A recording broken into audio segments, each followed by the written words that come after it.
டைமை எனக்காக கொடுத்து இந்த வீடியோ பார்க்குற உங்கள் எல்லாருக்குமே என்னுடைய நன்றி. கொஞ்சம் புரியாத மாதிரி தானே இருக்குது. சரி, நமக்கு டேரெக்டாக சப்ஜெக்டுக்குள்ளே போயிடுவோம். கட்டமைப்பு வசதிகள். நேற்று வந்து இன்ஃப்ராஸ்ட்ரக்சர், ஓகேவா? இன்ஃப்ராஸ்ட்ரக்சர். அப்போ இதில் என்ன சொல்கிறாங்க, நமக்கு இன்ஃப்ராஸ்ட்ரக்சர் தான் நமக்கு ரொம்ப முக்கியமானது. ஆல்ரெடி ப்ரீவியஸ் வீடியோலேயே பார்த்துட்டோம். இதில் ஒரு நாட்டோடைய வளர்ச்சி, க்ரோத்துக்கு அந்த இன்ஃப்ராஸ்ட்ரக்சர் தான் முக்கியமான ஒன்றா இருக்குது. ஒரு நாட்டோடைய ப்ரொடக்ஷன், அப்போ உற்பத்தி இருக்கணும், அதுக்கப்புறம் க்ரோத், இது ரெண்டும் இருக்கணும் அப்படின்னா கண்டிப்பாக இன்ஃப்ராஸ்ட்ரக்சர் முக்கியமானது. அதை ஒரு 2 டைப்பாக பிரிக்கிறாங்க. நமக்கு எக்கனாமிக் வைஸு ஒன்று, இன்னொன்று சோஷியல் வைஸ் ஒன்று, ஓகேவா? பொருளாதார கட்டமைப்பு ஒன்று, சமூக கட்டமைப்பு. பொருளாதார கட்டமைப்புனா அது மூலியமாக அவங்களுக்கு ப்ராஃபிட் வந்து கிடைக்கிற மாதிரி ஒரு இன்ஃப்ராஸ்ட்ரக்சர். இப்போ எக்ஸாம்பிள் ஒரு பப்ளிக் இதை எடுத்துக்குவோமே, நம்ம பஸ் டிரான்ஸ்போர்ட் இருக்குது அப்படின்னா அது இப்போ என்ன பண்ணுறாங்க, ரயில்வேஸ் இருக்குது, இந்த மாதிரி ரயில்வே பாலம், தண்டவாளம் இந்த மாதிரிலாம் அமைக்கிறாங்க அப்படின்னா அது மூலியமாக கவர்மெண்ட்டுக்கு ஒரு இன்கம் வந்து ரெவன்யூ சோர்ஸஸ் வரப்போகுது. சமூக கட்டமைப்பு அப்படின்னா இப்போ ஒரு ஹாஸ்பிட்டல் கட்டுறாங்க அப்படின்னா அது மூலியமாக எஜுகேஷன் கொடுக்குறாங்க. இப்போ நமக்கு வாட்டர் இந்த மாதிரிலாம் கொடுக்குறாங்க அப்படின்னா அது மக்களுக்காக, சமூகத்துக்காக பண்ணக்கூடியது சமூக கட்டமைப்பு. இப்போ இந்த மாதிரி 2ஆக பிரித்து வச்சுருக்காங்க. அவங்களே எக்ஸாம்பிள் கொடுத்துருக்காங்க பாருங்கள். இப்போ டிரான்ஸ்போர்ட்டு, நம்மளுடைய தொலைத்தொடர்பு, கம்யூனிகேஷன், அதுக்கப்புறம் எனர்ஜி ரிசோர்ஸஸ், அதுக்கப்புறம் நம்மளுடைய நீர்ப்பாசனம், இரிகேஷன், மணி, நமக்கு நிதி நிறுவனங்கள், இதெல்லாம் என்ன சொல்கிறாங்க, பொருளாதாரத்தோட கட்டமைப்பு. அப்போ எக்கனாமிக் இன்ஃப்ராஸ்ட்ரக்சருக்குள்ளே வருது. அதுவே நமக்கு சோஷியலுக்குள்ளே என்னென்ன வரும், நம்ம கவர்மெண்ட் வந்து மக்கள் வெல்ஃபேருக்காக, அப்போ பீப்புள் வெல்ஃபேருக்காக என்னென்ன பண்ணுறாங்க, எஜுகேஷன் கொடுக்குறாங்க, ட்ரைனிங் கொடுக்குறாங்க, ரிசர்ச்சு, ஹெல்த்து, நம்ம அர்பன் அஃபேர்ஸ், நம்ம ஹவுசிங், நமக்கு வீட்டு வசதியெல்லாம் பண்ணி கொடுக்குறாங்களா, அதுக்கப்புறம் பொது வசதிகள் என்னென்னலாம், பப்ளிக் ஒர்க், நமக்காக என்னென்னலாம் பொது வசதிகள் பண்ணி கொடுக்குறாங்களோ அது எல்லாமே சோஷியல் இன்ஃப்ராஸ்ட்ரக்சருக்குள்ளே வந்துடும். ஓகேங்களா? ஃபஸ்ட் எடுத்தோடனே எக்கனாமிக் இன்ஃப்ராஸ்ட்ரக்சரில் டிரான்ஸ்போர்ட் பற்றி கொடுத்துருக்காங்க. ஓகேவா? போக்குவரத்து. இப்போ டிரான்ஸ்போர்ட்டில் பார்த்தோன்னா நமக்கு நிறையா வழியானது இருக்குது. நம்ம ரயில்வேஸ் இருக்குது, ரோட்வேஸ் இருக்குது, அதுக்கப்புறம் வாட்டர்வேஸ் இருக்குது, ஏர்வேஸ் இருக்குது. இந்த மாதிரி நம்மளுடைய சாலை போக்குவரத்து. அப்போ ரோட்வேஸில் பார்த்தோன்னா அப்போதைக்கு ஒரு 30 லட்சம் கிலோமீட்டர், அப்போ ஒரு 30 lakh கிலோமீட்டர் வந்து ரோடு இருக்கிறதா சொல்லியிருக்கிறாங்க. ஓகே, அப்போதைக்கு ஒரு 30 லட்சம். இப்போ வந்து அப்படியே டபுள் ஆகியிருந்திருக்கும். அப்ராக்சிமேட்டாக 2025-26 டேட்டா படி ஒரு 64+ லேக் வந்து ரோடு வந்து இப்போதைக்கு இருக்கும். அப்ராக்சிமேட்டாக தான் சொல்கிறேன்.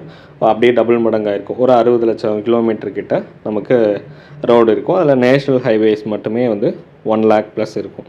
ஓகே, அதுக்கப்புறம் நம்ம மிகப்பெரிய சாலை போக்குவரத்து கொண்ட ஒரு ரோட்வேஸில் மிகப்பெரியது அப்படின்னு சொல்கிறாங்க USA, அதுக்கப்புறம் இந்தியா இருக்கும். அடுத்து ஏஷியாவில் பார்க்கும்போது நமக்கு மிகப்பெரிய இருப்பு பாதை வழி அப்படின்னு சொல்கிறாங்க. அப்போ ரயில்வேஸில் ஏஷியாஸில் மிக பெருசுன்னு சொல்கிறாங்க. அப்போ லார்ஜஸ்ட் ஒன்று அப்படின்னு சொல்லியிருக்கிறாங்க. நமக்கு லார்ஜஸ்ட் ஒன்றா அப்படின்னா இது நிறையா கான்ட்ரவர்சியான ஒரு டேட்டா இருக்கும். நம்ம ரயில்வேஸ் பார்க்கும்போது வேர்ல்டு லெவலில் 4th அப்படின்னு சொல்லுவாங்க. அதுக்கப்புறம் வந்து இங்கே வந்து லார்ஜஸ்ட் அப்படின்னு சொல்கிறாங்க. இப்போ நமக்கு ஏஷியாவில் லார்ஜஸ்ட்டா இல்லை ஏஷியாவில் செகண்டா அப்படிங்கிறது வரும். அதாவது ரயில்வேஸ் பார்க்கும்போது சிங்கிள் மேனேஜ்மெண்ட் இருக்குது அப்படின்னா ஒரே நிர்வாகத்துக்கு கீழே ஏஷியாலேயே பெரிய ரயில்வேஸ் எது அப்படின்னா அது இந்தியா தான். அப்போ ஒரே மேனேஜ்மெண்ட்டுக்கு கீழே, அதாவது சிங்கிள் மேனேஜ்மெண்ட்டுக்கு கீழே லார்ஜஸ்ட் ரயில்வேஸ் நெட்வொர்க் எது அப்படின்னு கேட்டாங்கன்னா அது இந்தியா. நம்மளுடைய ரயில் பாத் நமக்கு இருக்கும்ல, இந்தியாவுடைய நெட்வொர்க் சைஸ் இருப்பு பாதையோட நீளம், அந்த ரயில்வேஸோடைய அந்த லென்த்து பார்த்தோன்னா அதில் எத்தனாவது பிளேஸ் அப்படின்னு சொல்லி பார்த்தோம்னா செகண்ட் பிளேஸ். புரியுதுங்களா? ஒரே நிர்வாகத்துக்கு கீழே இருக்கிறதுல இந்தியாவில் ஃபஸ்ட்டு, அதாவது ஏஷியாவில் வந்து இந்தியா தான் ஃபஸ்ட்டு. அதுவே நம்ம இந்த நெட்வொர்க் சைஸில் பார்த்தோன்னா நீளமானது எது அப்படின்னா ஃபஸ்ட்டு சைனா தான். ஃபஸ்ட்டு சைனா, செகண்டு தான் நம்ம. அப்போ ரோட்வேஸில் பார்த்தோன்னா ரோட்வேஸில் பார்த்தோம்னா டிரான்ஸ்போர்ட்டில் ஃபஸ்ட்டு இது என்ன ஃப்ரைட்னு சொல்லுவாங்களா,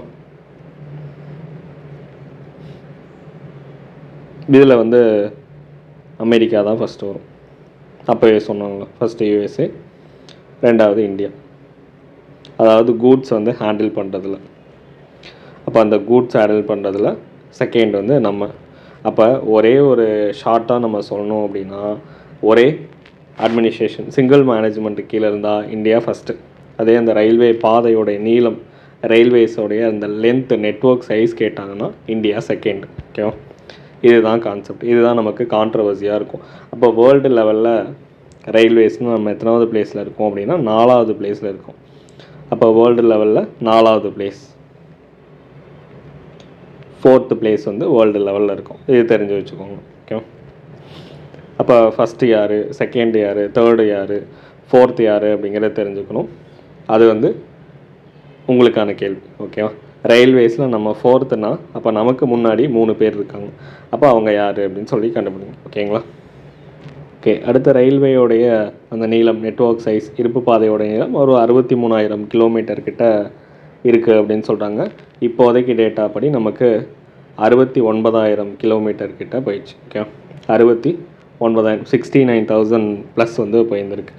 அதில் 99% வந்து எலக்ட்ரிஃபிகேஷன், மின்மயமாக்கப்பட்டிருக்கு. ஓகே,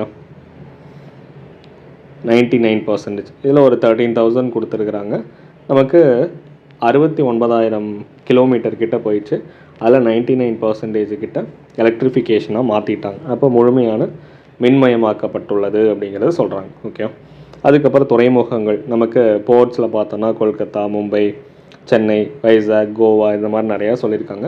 ஒரு 90% கிட்ட கடல் வழி. அப்போ சீவேஸ் தான் வழியாக தான் நமக்கு பொருட்கள், கூட்ஸ் அண்ட் சர்வீஸ் எல்லாம் வந்து கூட்ஸ் எல்லாமே எடுத்துகிட்டு போகிறாங்க. ஏன்னா நமக்கு அதிகமான வெயிட் வந்து இதில் தான் தண்ணி வழியாக எடுத்துகிட்டு வரலாம். என்விரான்மெண்ட்டும் பொல்யூஷன் ஆகாது. அது போக அதில் நமக்கு இந்தியாவுடைய ஏர்வேஸில் பார்த்தோன்னா பெரிய பெரிய சிட்டிஸை வந்து கனெக்ட் பண்ணுறது. அதில் 2 முக்கியமானது நமக்கு டொமஸ்டிக் பர்பஸ்க்காக நம்ம யூஸ் பண்ணுறது, அதுக்கப்புறம் இன்டர்நேஷ்னலுக்காக யூஸ் பண்ணுறது. அப்போ அது போக ப்ரைவேட் செக்டார்ஸும் வந்து நிறையா ஏர்வேஸில் இருக்குது. அதில் ஒரு சிலது சொல்கிறாங்க பாருங்கள். நம்ம Indian railway first wifi facility கொடுத்தாங்களாம். எங்கே அப்படின்னா பெங்களூரில் கொடுத்துருக்காங்க. அப்போ Indian railway first wifi facility கொடுத்தது பெங்களூர். இப்போ இது ஒரு முக்கியமான டேட்டா, ஞாபகம் வச்சுக்கணும். 2014 கொடுத்துருப்பாங்க. 2014 நமக்கு இந்திய விமான போக்குவரத்து. அப்போ ஏவியேஷன் நமக்கு ஏர் டிரான்ஸ்போர்ட்டில் பார்த்தோம் அப்படின்னா ஏர் இந்தியா, இந்தியன் ஏர்லைன்ஸ், இது ரெண்டையுமே 27/8/2007. இது பாருங்களேன், 27/8/2007. இந்த 2 0 இல்லாமல் பார்த்தா மறுபடியும் அதே 27 வர மாதிரி இருக்கா. அப்போ இந்த மாதிரி ஞாபகம் வச்சுக்கோங்க. 27/8/2007 அப்போ மெர்ஜ் பண்ணிட்டாங்க ரெண்டையுமே. சரி, இது ஒரு பப்ளிக் செக்டார்னு சொல்கிறாங்க. அப்போ இது கவர்மெண்ட்டோட இதுன்னு சொல்கிறாங்க. அப்போ இடையிலலாம் நம்ம கேள்விப்பட்டு வந்திருப்போம். இதை என்ன பண்ணாங்க, மறுபடியும் ப்ரைவேட்டைசேஷனாக மாற்றினாங்க. நம்ம 1932, அதாவது சிம்பிளாக ஒரு கான்செப்ட் சொல்லணுன்னா 1932 யார், ஜேஆர்டி டாட்டா வந்து ஸ்டார்ட் பண்ணியிருந்திருப்பாங்க. டாட்டா ஏர்லைன்ஸ்னு சொல்லிட்டு, டாட்டா ஏர்லைன்ஸ் அது ஸ்டார்ட் பண்ணிட்டாங்களா 1932. இதை நம்ம பார்த்து வந்திருப்போம். அதுக்கப்புறம் 1953 அந்த ரேஞ்சில் கவர்மெண்ட் வந்து டேக் ஓவர் பண்ணுறாங்க. யார்கிட்ட, டாட்டா ஏர்லைன்ஸ். இருக்கிற எல்லா இதுவும் நேஷ்னலைசேஷனாக மாற்றுறாங்க, தேசியமயமாக்கலாகிறாங்க. தேசியமயமாக்கல்னு சொல்லுவாங்க. 1953. 2007 என்ன பண்ணுறாங்க, இதைய மெர்ஜ் பண்ணுறாங்க. எது, ஏர் இந்தியாவும் இந்தியன் ஏர்லைன்ஸும். ஓகே, இது ரெண்டையும் மெர்ஜ் பண்ணுறாங்க. இப்போ 2022 மறுபடியும் டாட்டா குரூப்புக்கிட்டே என்ன பண்ணிட்டாங்க, இந்த ஏர் இந்தியா கம்பெனியை கொடுத்துட்டாங்க. சரி, இதெல்லாம் எதுக்காக அப்படின்னா, நம்ம ஏன் இது முதல்ல ஆரம்பத்தில் ப்ரைவேட்டாக தான் இருந்திருக்கு. மறுபடியும் கவர்மெண்ட்டை டேக் ஓவர் பண்ணி நேஷ்னலைசேஷன் மாற்றி பப்ளிக் செக்டாராக மாற்றி அதுக்கப்புறம் மெர்ஜ் பண்ணுறாங்க. மறுபடியும் 2022ல் மறுபடியும் கொடுத்துட்டாங்க. இதுக்கெல்லாம் என்ன ரீசன், ஏன் வந்து கொடுத்துருக்கணும்? அப்போ ஆரம்பத்தில் வந்து ஒரு ப்ரைவேட் கம்பெனியாக தான் வந்து இருந்துச்சு. சரி, ஓகே, இருக்கட்டும். அதனால என்ன, இந்தியாவுடைய ஃபஸ்ட்டு ஒரு கமர்ஷியல் பர்பஸ்க்காக ஒரு ப்ரைவேட்டாக வந்து ஒரு ஏர்வேஸ் நமக்கு இருக்குது அப்படின்னா அது இதுதான் முதல் முறையாக வணிக பயன்பாட்டுக்காக வான்வழி போக்குவரத்து ஏர்வே டிரான்ஸ்போர்ட் அப்படின்னு தொடங்கினதுன்னா ஃபஸ்ட்டு டாடா ஏர்லைன்ஸ் தான் அப்போ தொடங்குனாங்க. நமக்கு ஏர் கார்பரேஷன் ஆக்ட் வந்து போடுறாங்க. 1953 ஏர் கார்பரேஷன் ஆக்ட் போடுறாங்க. நம்ம விமான போக்குவரத்து நிறுவனங்கள் சட்டம் அப்படின்னு சொல்கிறாங்க. என்னென்னலாம் முக்கியமான நிறுவனங்கள் இருக்கோ, அதாவது ஏர் இந்தியா இன்டர்நேஷ்னல், அதுக்கப்புறம் வந்து இந்தியன் ஏர்லைன்ஸ், அதை ரெண்டையும் என்ன பண்ணுறாங்க, முதல்ல இதெல்லாம் டொமஸ்டிக் பர்பஸ்க்காக அப்படின்னு ஒன்று அறிவிக்கிறாங்க. இன்னொன்று இன்டர்நேஷ்னல் பர்பஸ்க்காக, அதாவது வெளிநாடுகளுக்கு போனால் அது ஏர் இந்தியா, உள்ளேயே நம்ம டொமஸ்டிக் பர்பஸ் இந்தியாவுக்குள்ளேயே பக்கத்து கண்ட்ரிஸ்க்கோ இல்லை இந்தியாவுக்குள்ளேயே வந்து போயிட்டு இருந்தால் அது வந்து இந்தியன் ஏர்லைன்ஸ் அப்படின்னு சொல்கிறாங்க. 2007 என்ன பண்ணுறாங்க அப்படின்னா, நமக்கு இந்தியன் ஏர்லைன்ஸ், ஏர் இந்தியா இந்த ரெண்டையுமே ஒரே நிறுவனமாக மாற்றி நமக்கு அதை தான் என்னன்னு சொல்கிறோம், நாசில் அப்படின்னு சொல்லுவோம். NAICL அப்படின்னு சொல்லுவோம். NACIL அதாவது national aviation company of India limited. இப்போ national aviation company of India limited அப்படின்னு சொல்லிட்டு மெர்ஜ் பண்ணிடுறாங்க.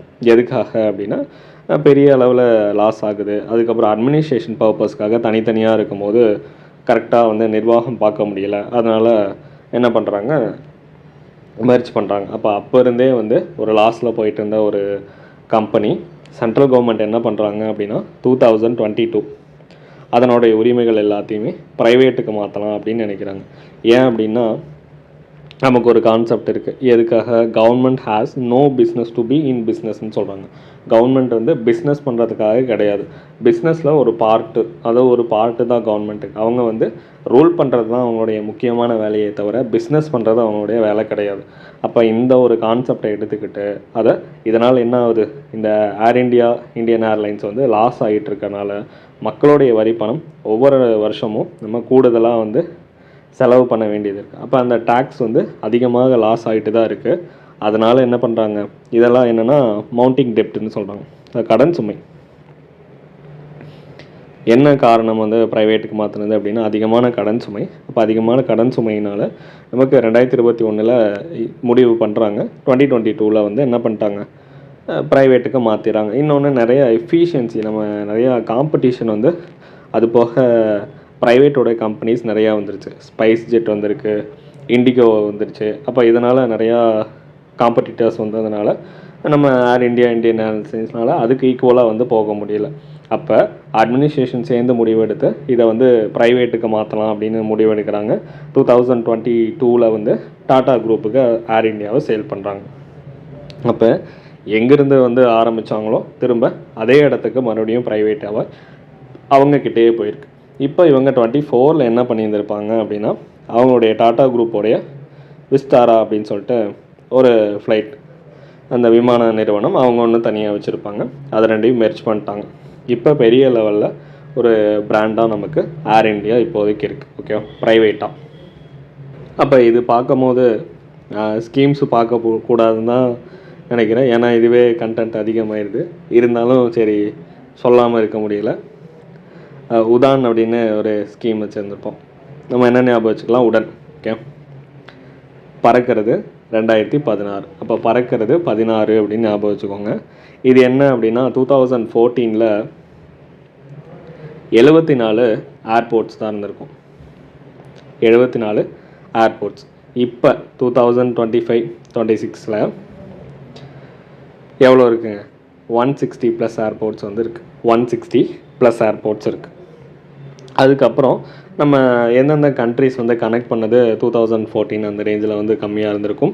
இப்போ அதிகமான கண்ட்ரிஸுக்கு வந்து கனெக்ட் பண்ணுறோம். இது என்னன்னா, உடன் அப்படின்னா என்னன்னு தெரிஞ்சுக்கணும். உதய் தேஷ்கா, அதோடைய அப்ரிவேஷன் ஃபுல் ஃபார்ம் பார்த்துக்கோங்க. உதய் தேஷ்கா ஆம் நாகரிக். ஆம் நாகரிக். அப்போ உதய் தேஷ்கா ஆம் நாகரிக் அப்படின்னு சொல்கிறாங்க. நம்ம உடே அப்படின்னா பறக்கட்டும் அப்படின்னு சொல்லி. Okay, fly. அதுக்கப்புறம் லெட் தி ஃப்ளைன்னு சொல்லுவாங்க. தேசம்னாலே தேசம்தான். அப்போ ஆம் நாகரிக். ஆம் நாகரிக்னா ஒரு நார்மலான ஒரு பீப்புள், நம்ம நார்மலாக சாமானியன், எளிமையானவன் அப்படின்னு சொல்கிறாங்கள்ல. நாகரிக் அப்படின்னா நமக்கு என்னது, குடிமகன், நம்ம சிட்டிசன்.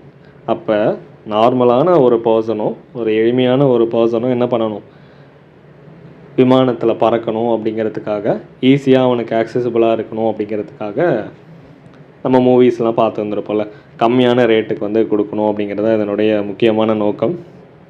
அப்போ அதுக்காக கொண்டு வரப்பட்ட திட்டம் தான் 2016 உதய் தேஷ்கா ஆம் நாகரிக்னு சொல்கிறாங்க. உடனே பறக்கணும் 16. ஓகேவா, 2016. அதாவது பொருளாதார வளர்ச்சி. இப்போ நம்ம பக்கத்து ஊர்லேயும் விமான நிலையங்கள் வந்துச்சுன்னா அங்கே என்ன ஆகும், அங்கேயும் நிறையா தொழில்கள் பெருகும்.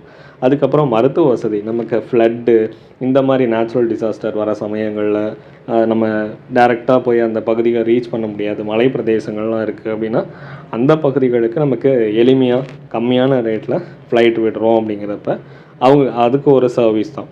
அது போக நம்ம டூரிசம்க்கு இது எல்லாமே டெவலப் பண்ணுறதுக்காக தான் இந்த ஸ்கீம் வந்து தொடங்கியிருக்காங்க. அதுதான் உடன் திட்டம். ஓகேங்களா, அது ஞாபகம் வச்சுக்கோங்க. எப்போ தொடங்கினாங்க, நம்ம 2016 அக்டோபர் 21. ஓகே, இந்த அளவுக்கு தேவையில்லை, 2016 அப்படிங்கிறத தெரிஞ்சுக்கோங்க. என்ன இதில் என்னென்னா ஃபேர்ஸ், நம்ம டிக்கெட் ஃபேர் வந்து ரொம்ப அதுவும் ஃபேராக தான் இருக்கும். எப்படி அப்படின்னா நமக்கு 1 மணி நேரம், இப்போ எக்ஸாம்பிள் சொன்னால் 1 hour ஃப்ளைட்டில் போகிறோன்னு வச்சுக்கோங்களேன், அதோடைய மினிமம் காஸ்ட் வந்து 2500 ரேஞ்சு தான். அப்போ அந்தளவுக்கு ரெடியூஸ் பண்ணியிருக்காங்க. அப்போ ரயிலில் ஒரு பர்சன் போகிறாங்க, அவங்களால ஆக்சஸ் பண்ண முடியுது அப்படின்னா அதே பர்சனால் விமானத்தையும் அணுகக்கூடிய விலையில் கண்டிப்பாக குறைவாக இருக்கணும். அதுதான் வந்து இந்த திட்டத்துடைய ஒரு முக்கியமான நோக்கம். ஓகே, அப்போ ஒரு சாமானிய மனிதன், ஒரு எளிய மனிதன் கூட என்ன பண்ணணும், ஃப்ளைட்டை வந்து ஆக்சஸ் பண்ணுற மாதிரியான காஸ்ட் வந்து இருக்கணும். அதுதான் நமக்கு இந்த உடன் திட்டம். ஓகேவா, கொஞ்சம் இது பார்க்குறதுக்கு எழுதியிருக்கனால கசகசன்னு தான் இருக்கும். வேறு என்ன பண்ணுறது, கண்டென்ட் சொல்லணுமே, நீங்கள் உங்கள் புக்கில் பார்த்துக்கோங்க, இந்த கண்டென்ட் வந்து நோட் பண்ணிக்கோங்க. சரி, அதுதான் இப்போ என்னது, ஏர் இண்டியா ஏர்லைன்ஸ். நம்ம எங்கே ஸ்டாப் பண்ணது பாருங்கள், ஏர் இண்டியா ஏர்லைன்ஸு ஸ்டார்ட் பண்ணி எங்கெங்கேயோ போய் உதானில் வந்து கடைசியில் நிற்கிறோம் ஸ்கீமில். சரி, துறைமுகங்கள், இதுக்கு தான் ஸ்கீம்ஸ் வந்து அப்படியே தனியாக பார்த்துடணும். துறைமுகங்களுடைய மேலாண்மைக்கும் வளர்ச்சிக்காகவும் சின்ன சின்ன துறைமுகங்களுக்கு வழிகாட்டுறதுக்காகவும் நமக்கு துறைமுக வாரியம் அப்படின்னு ஒன்று தொடங்கியிருக்காங்க. ஓகேங்களா, துறைமுக வாரியம் அப்படின்னு ஒன்று தொடங்கியிருக்காங்க. எதுக்காக, துறைமுகங்களை வந்து மேனேஜ் பண்ணுறதுக்காக. அப்போ போர்ட் எல்லாத்தையும் மேனேஜ் பண்ணுறதுக்காக இதுக்கு ஒரு போர்டு ஒன்று தொடங்கியிருக்காங்க, ஞாபகம் வச்சுக்கோ. சரி, இவ்வளோ சொல்லிட்டோம். ரயில்வே வேறு கொடுத்துருக்காங்க, அதையும் பார்க்காம போக முடியல. சரி, அதையும் மட்டும் சொல்லிடுறேன். நமக்கு ஃபஸ்ட்டு ரயில் தெரியும்ல, ஃபஸ்ட்டு ரயில் வந்து ஏப்ரல் 16. அங்கே பாருங்கள், பறக்கிறதும் 16, இங்கே ரயிலும் 16. இது டேட்டு ஏப்ரல் 16, 1853. உங்களுக்கான ஒரு கொஷின், ஃபாதர் ஆஃப் ரயில்வேஸ் வந்து யார் அப்படின்னு பார்த்து சொல்லணும். ஓகேவா, ஃபாதர் ஆஃப் ரயில்வேஸ் நம்ம படிச்சிருப்போம்ல, போர்பந்தர் டு தானே, போர்பந்தர்லேருந்து தானேக்கு, நம்ம மும்பை டு தானே அப்படின்னு படிச்சிருந்துருப்போம், போரி பந்தர் அப்படின்னு சொல்லுவாங்க. சரி, ஓகே. அப்போ ரயில்வே போர்டு ஒன்று தொடங்குறாங்க 1905 ரயில்வே வாரியம், ரயில்வே போர்டு வந்து தொடங்குறாங்க 1905. எதுக்காக ரயில்வே போர்டு அப்படிங்கிறது, கரெக்டாக ரெகுலேட் பண்ணுறதுக்காக ரயில்வே போர்டு. அதுக்கப்புறம் 1920s ரேஞ்சில் 2021 அக்வொர்த் கமிட்டி. ஓகேவா, அக்வொர்த் கமிட்டி போட்டு ரயில்வேக்காக பரிந்துரைகள், ரெக்கமெண்டேஷன் கொடுக்குறாங்க. அப்போ 1924 என்ன பண்ணிட்டாங்க, அதைய பட்ஜெட்டில், ஜென்ரல் பட்ஜெட்டில் ரயில்வேக்குன்னு தனியாக வந்து ஒரு பட்ஜெட் வந்து ரெக்கமெண்ட் பண்ணுறாங்க. அதுக்கப்புறம் நமக்கு 1951 ரேஞ்சில் வந்து என்ன பண்ணிட்டாங்க, தேசியமயமாக்கிட்டாங்க, அதாவது நேஷ்னலைசேஷன் பண்ணிட்டாங்க. அப்போ இது ரயில்வேஸ் எல்லாம் கனெக்ட் பண்ணி நேஷ்னலைசேஷன் மாற்றிட்டாங்க. அப்போ நமக்கு தனி பட்ஜெட்டு கொடுத்தது, ரயில்வே பற்றி ரெக்கமெண்ட் பண்ண சொன்னது அக்வொர்த் கமிட்டி. இது முக்கியமான ஒன்று. சரி, ஓகே. எப்போ வந்து உங்களுக்கான கேள்வி, எந்த கமிட்டியோட ரெக்கமெண்டேஷன் அடிப்படையில் இந்த தனியாக இருந்த ரயில்வே பட்ஜெட் நமக்கு இப்போ ரீசெண்டாக அதை கேன்சல் பண்ணாங்க? எந்த வருஷம் கேன்சல் பண்ணாங்க? 2017. இது ஆல்ரெடி பார்த்துருந்துருப்போம். நேற்றே கொஷின் கேட்டிருந்தோம் ப்ரீவியஸ் வீடியோலேயே. 2017 கேன்சல் பண்ணாங்க. இப்போ காமனாக மறுபடியும் ஜென்ரல் பட்ஜெட்டோடையே மெர்ஜ் பண்ணிட்டாங்க. அது ரெக்கமெண்ட் கொடுத்தது எந்த கமிட்டி அப்படிங்கிறது உங்களுக்கான கொஷின். ஓகேங்களா? இது தொடங்கினப்போ அப்போதைக்கு ஒரு 3 ஜோன்ஸ் மட்டும்தான் இருக்குதுன்னு வச்சுக்கோங்களேன். சதர்ன் ஜோன் இருக்கும், சென்ட்ரல் ஜோனு, வெஸ்டர்ன் ஜோன்ஸ், மேற்கு மண்டலம், தெற்கு மண்டலம், மத்திய ரயில்வே மண்டலம் அப்படிங்கிறது இருக்கும். இப்போ மொத்தமாக எவ்வளோ ரயில்வே ஜோன்ஸ் இருக்குது அப்படிங்கிறது உங்களுக்கான கொஷின். அதை பார்த்து சொல்லுங்கள். ஓகேங்களா? சரி, இதுக்கு மேலே பார்த்தா வந்து நம்ம அப்படியே கண்டென்ட்டு பார்த்துக்கிட்டே இருப்போம். நம்ம சப்ஜெக்டுக்குள்ளே வந்துடுவோம். ஆற்றல், எனர்ஜி என்ன சொல்லியிருக்காங்க? நம்ம டெய்லியும் லைஃபுக்கு தேவையான ஒன்று எனர்ஜி தான். எலக்ட்ரிக் எனர்ஜி நமக்கு தெரியும். அப்போ மின்சாரம். சரி, ஃபஸ்ட்டு வந்து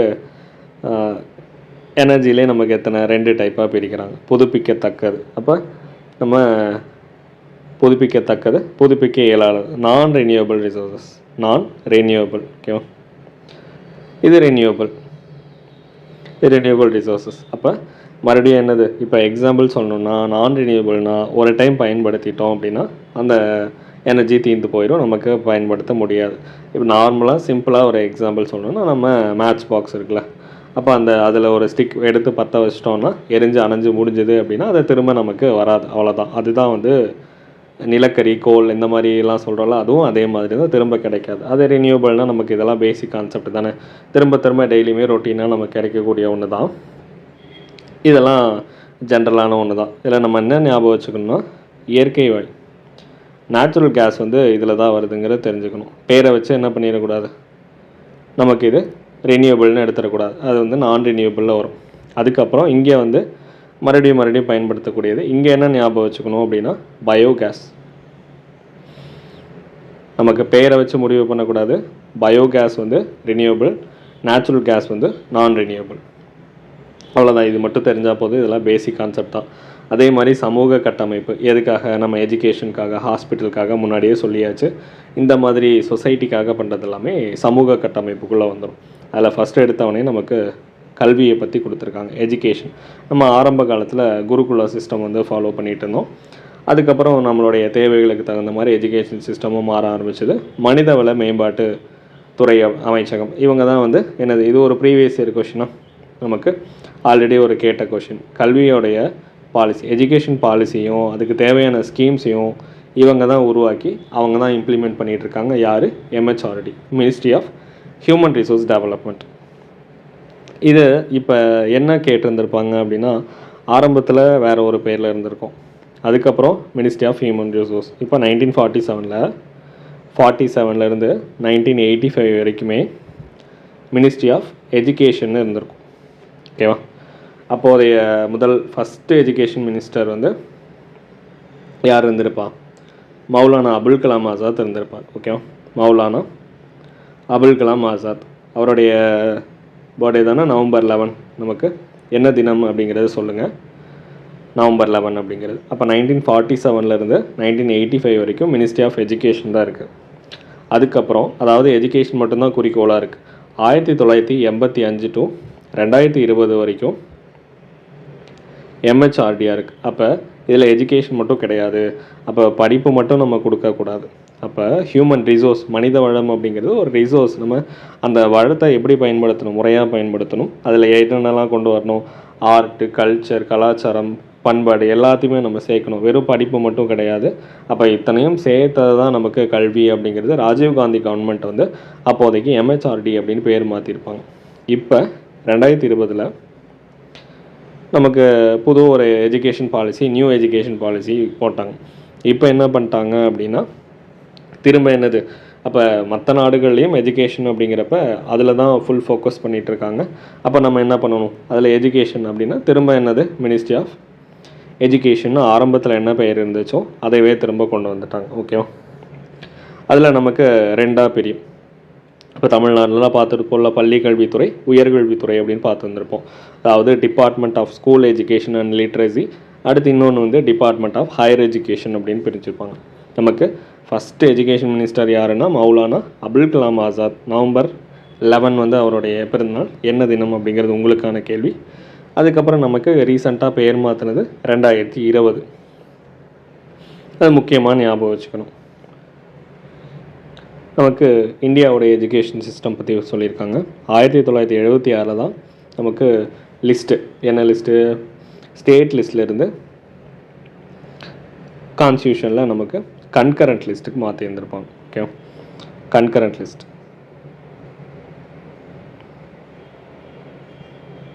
அதாவது மாநில பட்டியலிருந்து பொது பட்டியலுக்கு மாற்றிருப்பாங்க. இது எந்த கான்ஸ்டியூஷன் அமெண்ட்மெண்ட்டு அப்படிங்கிறது உங்களுக்கான கேள்வி. சரி, இதில் நமக்கு இதுவும் ப்ரீவியஸ் இயர் கொஷின் தாங்க. 6 நிலைகள் நம்மளோட எஜுகேஷன் சிஸ்டம் இருக்குது.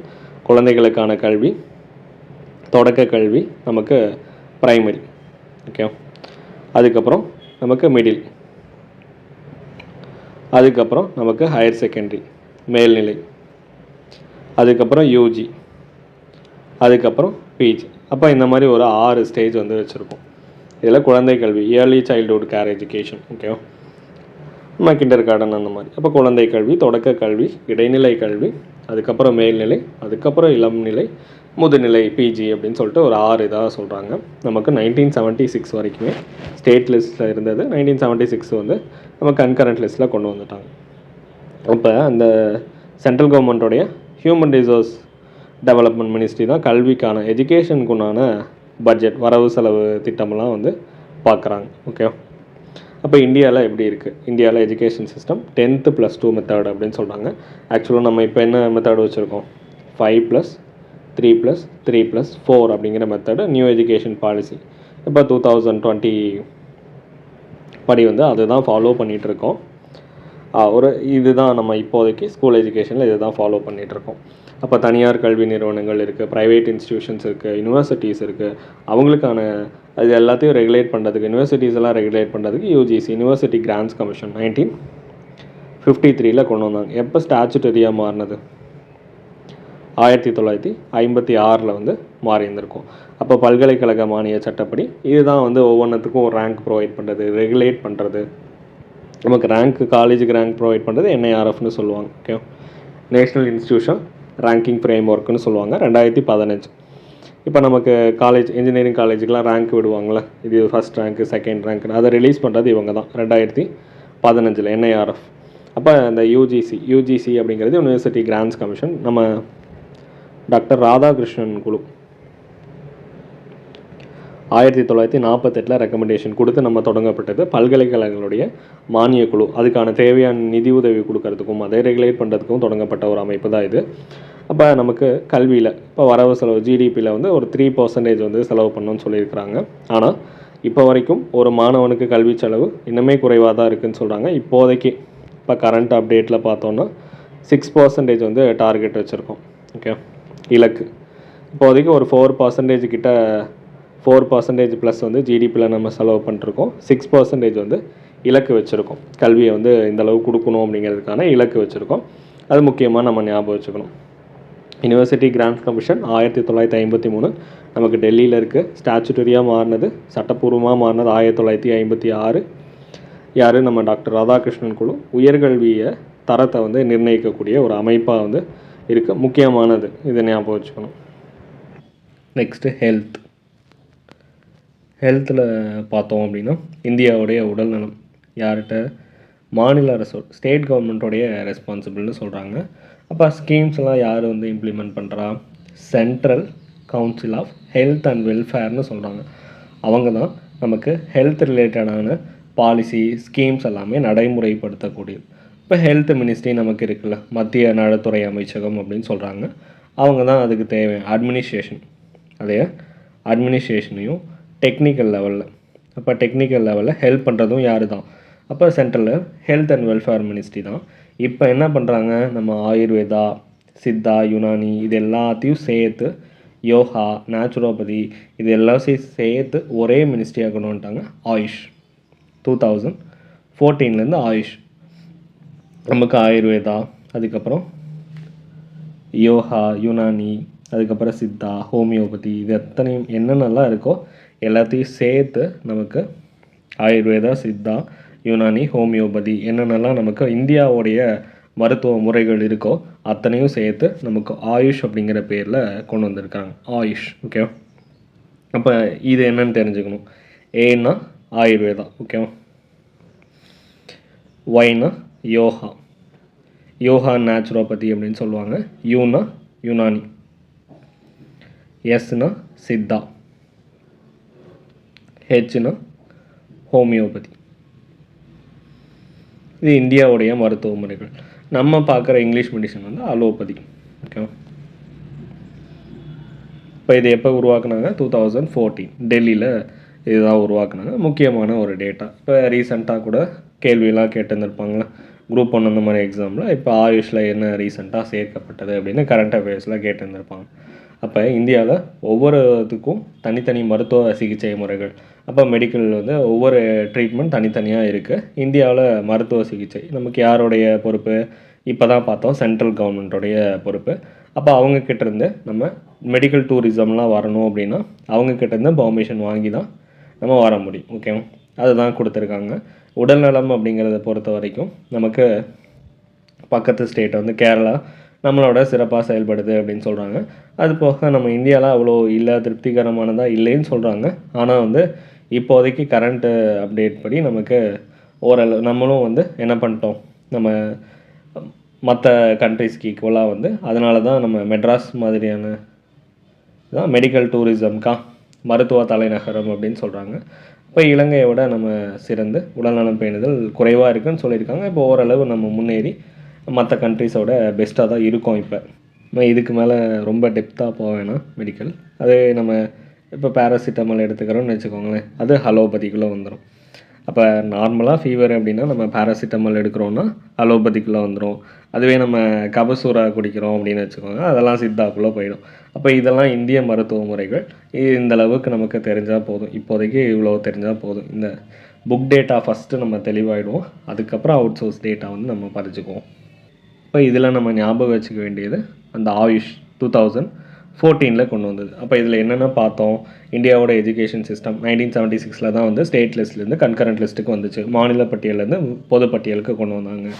இதில் நமக்கு 6 வகையான கல்வி முறைகள் இருக்குது. நம்ம குழந்தை கல்வியிலேருந்து முதுகலை பட்டம் வரைக்கும் பார்த்தோம். 10th +2 +3 அப்படிங்கிறது பார்த்தோம். இப்போ வந்து 5+3+3+4 அப்படிங்கிற மெத்தடு கொண்டு வந்துட்டாங்க. அதுக்கப்புறம் யூனிவர்சிட்டி கிராண்ட்ஸ் கமிஷன் 1948 உயர்கல்விக்காக ராதாகிருஷ்ணன் குழு வந்து அமைச்சிருந்திருப்பாங்க. 53 யூஜிசி கொண்டு வந்தாங்க. 56 இது ஸ்டாச்சுட்டரியாக மாறுச்சு, சட்ட ரீதியான ஒரு அமைப்பாக மாறுச்சு.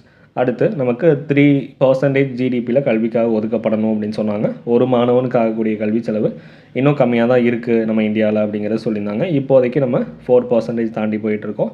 டார்கெட் வச்சுருக்கோம் 6% வந்து டார்கெட் வச்சுருக்கோம் அப்படின்னு பார்த்தோம். அதுக்கப்புறம் ஹெல்த்தில் என்ன பார்த்தோம்? மாநில அரசுடைய பொறுப்பு அப்படின்னு சொல்லி பார்த்தோம். அதுக்கான ஸ்கீம்ஸு, பாலிசி இதெல்லாம் நடைமுறைப்படுத்துறது council of health and welfare அப்படிங்கிறது சொல்லியிருந்தாங்க. அது போக நம்ம ஹெல்த் அண்ட் வெல்ஃபேர் அப்படிங்கிறது, ஃபேமிலி வெல்ஃபேர் அப்படிங்கிறது என்ன மினிஸ்ட்ரியாக இருக்குது? இப்போதைக்கு ஆயுஷ் அப்படிங்கிற அமைச்சகமாக இருக்குது. நம்ம இந்தியாவுடைய மருத்துவ முறைகள் எல்லாத்தையும் சேர்த்து 2014 ஒரு தனி மினிஸ்ட்ரியாக கொண்டு வந்துட்டாங்க, ஆயுஷ் அமைச்சகம். ஆயுஷ்னால் என்னென்னு பார்த்தோம். ஆயுர்வேதா, யோகா, யுனானி, சித்தா, ஹோமியோபதி இதெல்லாம் பார்த்தோம். இவ்வளோ தான். இந்த பேஜில் வந்து பார்த்த கண்டென்ட்டு இவ்வளோ தான். எஜுகேஷன் சிஸ்டத்தில் முக்கியமானது. அதுக்கப்புறம் இதுக்கு மேலே என்னென்ன வரும் அப்படின்னா, ஒவ்வொரு பொருளாதார சிந்தனையாளர்கள் நமக்கு என்னென்ன பங்களிப்பு, அவங்க பொருளாதாரத்தை பற்றி என்னென்னலாம் நமக்கு சொல்லிட்டு போயிருக்காங்க அப்படிங்கிறது, அதை மட்டும் தெளிவாக இருந்தோன்னா போதும். ஃபஸ்ட் எடுத்தோடனே ரொம்ப கஷ்டம்லாம் இல்லை. நம்ம திருவள்ளுவர் தான் கொடுத்துருக்காங்க. ஃபெமிலியரான ஒரு பர்சன் தான், நமக்கு தெரியும் திருவள்ளுவர். அப்போ திருக்குறள் பொருளாதார கருத்துக்களால் காலத்தால் அழியாத ஒரு அறநூல்களில் ஒன்று. இது ஜென்ரலான டாபிக், நமக்கு எக்ஸாம் பாயிண்ட் ஆஃப் வியூவில் மட்டும் பார்த்துருவோம். அப்போ இன்றைக்கும் அது நடைமுறைப்படுத்தக்கூடியதாக தான் இருக்குது. திருக்குறளில் சொல்லியிருக்கக்கூடிய பொருளாதார கருத்துக்கள் எதில் இருக்குது அப்படின்னா பொருட்பாலில் இருக்குது. இதெல்லாம் தமிழ்லேயே பாருங்கள். இதெல்லாம் வந்து இதில் பொருட்பாலில் தான் நமக்கு பொருளாதார கருத்துக்கள் சொல்லியிருக்காங்க. எது தான் பேஸ், நமக்கு ஆரிஜினே எது தான், எக்கனாமிக்கு ஆரிஜினே மழை தான் அப்படின்னு சொல்லியிருக்காங்க. அப்போ மழை தான் நமக்கு என்ன பண்ணுது, ஃபுட்டை வந்து கொடுக்குது. அப்போ மழை தான் ஒரு எக்கனாமிக் ஒரு பேசிக் ஃபண்டமெண்டலாக இருக்கக்கூடியது. ஆரிஜின் எது அப்படின்னா மழை தான். ஃபவுண்டேஷன் கொடுக்குறது எக்கனாமிக்கு மழை. அப்போ அதுதான் ஒரு பொருளாதார அடிப்படையை உருவாக்குது. அப்போ மழை வந்தால் தான் என்ன பண்ண முடியும், அக்ரிகல்ச்சரல் நம்ம ஃபார்மிங் இதெல்லாம் பண்ண முடியும்.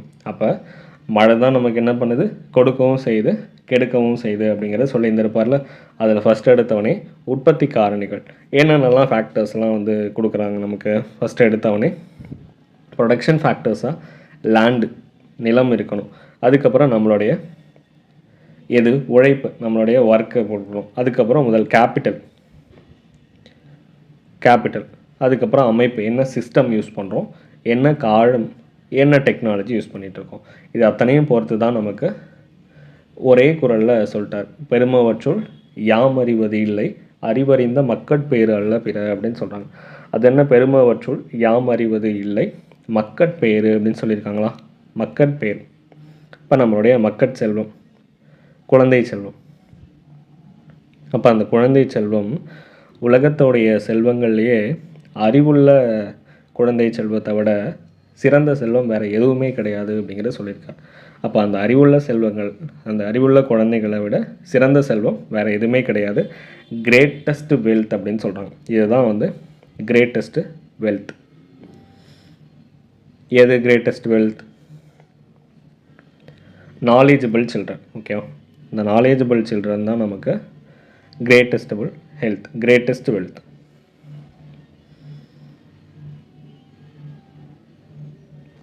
ஓகே, அதுக்கப்புறம் வேளாண்மை. இது ஜென்ரலாக நமக்கு தெரியும், இது எல்லாருமே படித்தது தானே. வேளாண்மை தான் வந்து அடிப்படை பொருளாதாரத்துக்கு. இதுதான் அச்சாணியாக இருக்குது, இதுதான் பேசிக்காக இருக்குது. உழுதுண்டு வாழ்வாரை வாழ்வர் மற்றெல்லாம் தொழுதுண்டு பின் செல்பவர் அப்படின்னு சொல்கிறாங்க. அப்போ இதே மாதிரி ஒரு குறள் கூட நம்ம படிச்சிருந்திருப்போம். உழுவார் உலகத்தார்க்கு ஆணி அக்தாற்றாது எழுவாரை எல்லாம் பொறுத்துன்னு சொல்லியிருந்திருப்பாங்க. விவசாயிகள் தான் உலகத்துக்கே அச்சாணியாக இருக்காங்க. அப்போ மற்ற தொழில்கள் எல்லாமே இதை தாங்கி பிடிக்கிறது. இந்த மற்ற தொழில்கள் இருக்கிறவங்க எல்லாத்தையுமே தாங்கி பிடிக்கிறது தான் அந்த விவசாயம் அப்படிங்கிறத சொல்லியிருந்திருப்பாங்க. ஓகேவா, அந்த விவசாயிகள் தான் மற்ற எல்லாத்துக்குமே அடிப்படை. மீதி எல்லாமே அதே மீனிங் தான். உழுதுண்டு வாழ்வாரை வாழ்வர் மற்றெல்லாம் தொழுதுண்டு பின் செல்பவர். எல்லாமே விவசாயத்துக்கு பின்னாடி தான். அப்போ உழவு தொழில்களே மற்றதை விட சிறந்த தொழில், உயர்ந்தது அப்படிங்கிறத சொல்லியிருக்காரு. அதுக்கப்புறம் பொது நிதியை பற்றி சொல்கிறாங்க. அப்போ இதில் என்ன பார்க்கணும், பப்ளிக் ஃபினான்ஸ். பப்ளிக் ஃபினான்ஸில் பார்த்தோன்னா பொதுச்செலவு, நம்மளுடைய எக்ஸ்பெண்டிச்சர், ரெவன்யூ. அடுத்து ஃபினான்ஷியல் அட்மினிஸ்ட்ரேஷன் பற்றி தெளிவாக சொல்லியிருக்காரு. வருவாய் உருவாக்குதல், அதாவது என்ன பண்ணணும், கிரியேஷன் ஆஃப் ரெவன்யூ.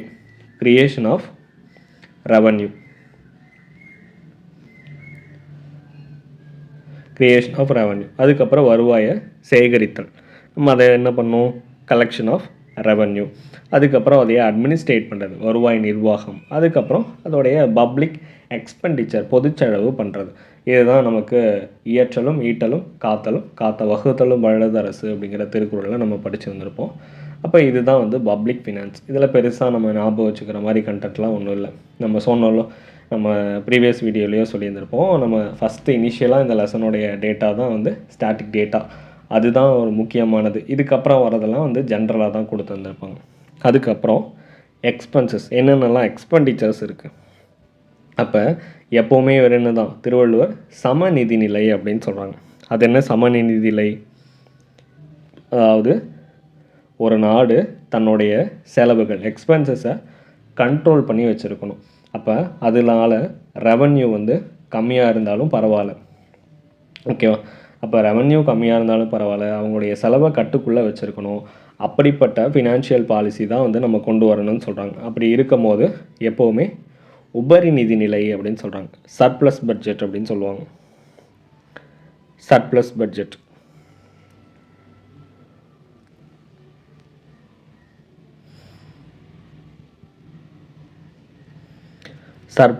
பட்ஜெட் அதுதான் வந்து இருக்கணும். எப்போவுமே வருவாயை விட, ரெவன்யூவை விட செலவு குறைவாக தான் இருக்கணும். இப்போ ஒரு சில நேரங்களில் ஈக்குவலாக கூட இருக்கலாம். ஆனால் என்றைக்கும் என்ன பண்ணக்கூடாது, பற்றாக்குறை, டெஃபிஷியட்டாக இருக்கக்கூடாது. ஓகே, டெஃபிஷியட்டு நம்ம பட்ஜெட்டில் சொல்லுவோம்ல, டெஃபிஷியட் பர்சன்டேஜ் 3% இருக்குது, 3.4% இருக்குது.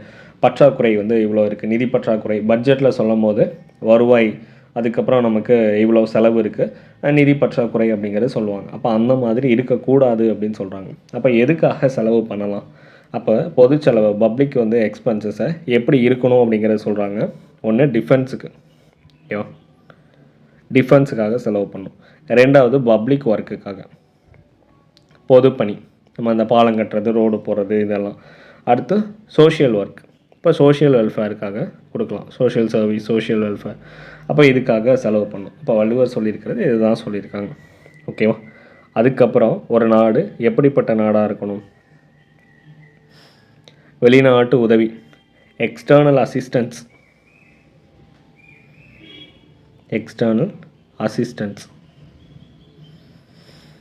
அப்போ நமக்கு வெளிநாட்டு உதவியை திருவள்ளுவர் ஆதரிச்சாரா அப்படின்னா கிடையாது. அப்போ வெளிநாடு உதவி கோரக்கூடிய நாடுகளே இல்லை அப்படின்னு சொல்கிறாங்க. அப்படின்னா என்ன மீனிங், செல்ஃப் சஃபிஷியன்சியாக இருக்கணும் அப்படின்னு சொல்கிறாங்க, ஓகேவா. செல்ஃப் சஃபிஷியண்ட்டாக இருக்கணும், அதை தான் இங்கே சொல்லியிருக்காங்க. அப்போ வேறு வகையில் சொல்வதுனா தன்னிறைவு பெற்ற பொருளாதாரம், அதை தான் இங்கே செல்ஃப் சஃபிஷியன்ட் எக்கனாமிக்காக இருக்கணும். அதுக்கப்புறம் வறுமையும் இறத்தலும் அப்படிங்கிறது சொல்கிறாங்க. இப்போ இதில் என்ன சொல்லியிருக்காங்க, பசிக்கொடுமை, நம்ம ஹங்கிரி, அதிலிருந்து ஒருத்தர் பெறக்கூடிய விடுதலை தான் ஒவ்வொரு மனிதனும் பெறக்கூடிய உண்மையான சுதந்திரம். அப்போ இண்டிபெண்டன்ஸ், லிபர்ட்டி அப்படின்னு என்னது, சுதந்திரம்னா என்னது, ஒவ்வொரு மனுஷனும் பசிக்கொடுமையிலேருந்து விடுபடுறது தான் உண்மையான சுதந்திரம் அப்படின்னு சொல்லியிருக்காங்க. இது எல்லாத்துக்குமே கிடைக்கணும். அப்போ அந்த வறுமை, பாவர்ட்டி தான் என்னது, இருக்கிற எல்லா ப்ராப்ளம், எல்லா தீமைகளுக்கும் ஒரு இந்த துன்பம் தரக்கூடிய ஒன்றா இருக்குது அப்படின்னு சொல்கிறாங்க. அதுதான் எல்லாத்துக்கும் ஒரு காரணமாக இருக்குது. அப்போ அவங்க பாவர்ட்டிலேருந்து வெளியே கொண்டு வரணும். அப்போ நிறையா வந்து நமக்கு யாசித்தல், இரத்தல், அந்த பிச்சை எடுக்கிறவங்க இந்த வார்த்தையை பயன்படுத்தக்கூடாது, யாசித்தல், இரத்தல். அப்போ ரோட்டோரத்தில் இருக்கிறவங்க, இந்த மாதிரி இருக்கிறவங்க எல்லாத்தையுமே வறுமையிலிருந்து அவங்கள மீட்டு கொண்டு வரணும். அதுதான் உண்மையான விடுதலை. நம்முடைய வெல்த், செல்வம்னா என்ன, செல்வம் அப்படிங்கிறது வாழ்கிறதுக்கே தானே தவிர அதுவே ஒரு டார்கெட்டாக இருக்கக்கூடாது. இது ஜென்ரலான பாயிண்ட்டு தான் சொல்லியிருக்காங்க. அப்போ கரெக்டான சரியான வழியில் வந்து அந்த வெல்த்தை வந்து சேர்க்கணும். அதுதான் உண்மையான செல்வம். அதுலேயும் அந்த உண்மையான வெல்த் அப்படிங்கிறது எது, செல்வங்கிறது நம்மளுடைய ஹார்ட் ஒர்க் தான், ஓகே, நம்மளுடைய உழைப்பு தான் முக்கியமான செல்வம். அடுத்து வெல்ஃபேர் ஸ்டேட்டில் என்ன சொல்கிறாங்க, ஒரு நாடு நலம் பேணக்கூடிய நாடாக இருக்குது அப்படின்னா அதில் வறுமை, எழுத்தறிவின்மை, நோய்கள் அது எதுவுமே இருக்கக்கூடாது. அப்போ ஹெல்த்தியான ஒரு மக்களாக இருக்கணும், பெரும் செல்வம், வெல்த் இருக்கணும், அந்த கண்ட்ரியில் வந்து எல்லா செல்வங்களும் இருக்கணும், நல்ல விளைச்சல், ப்ரொடக்ஷன் இருக்கணும், ஈல்டு கொடுக்கணும், விவசாயம் இருக்கணும், வளமும் மகிழ்ச்சி, ரிசோர்ஸஸ், ஹாப்பினஸ் இருக்கணும், முழுமையான பாதுகாப்பு சார்ந்த ஒரு நாடாக இருக்கணும். அப்போ இது ஜென்ரலாக வந்து சொல்லியிருக்காங்க. பெருசாக நம்ம ஞாபகம் வச்சுக்கிற மாதிரி பாயிண்ட்ஸ் எதுவுமே இல்லை இப்போதைக்கு, இப்போ பார்த்த வரைக்குமே.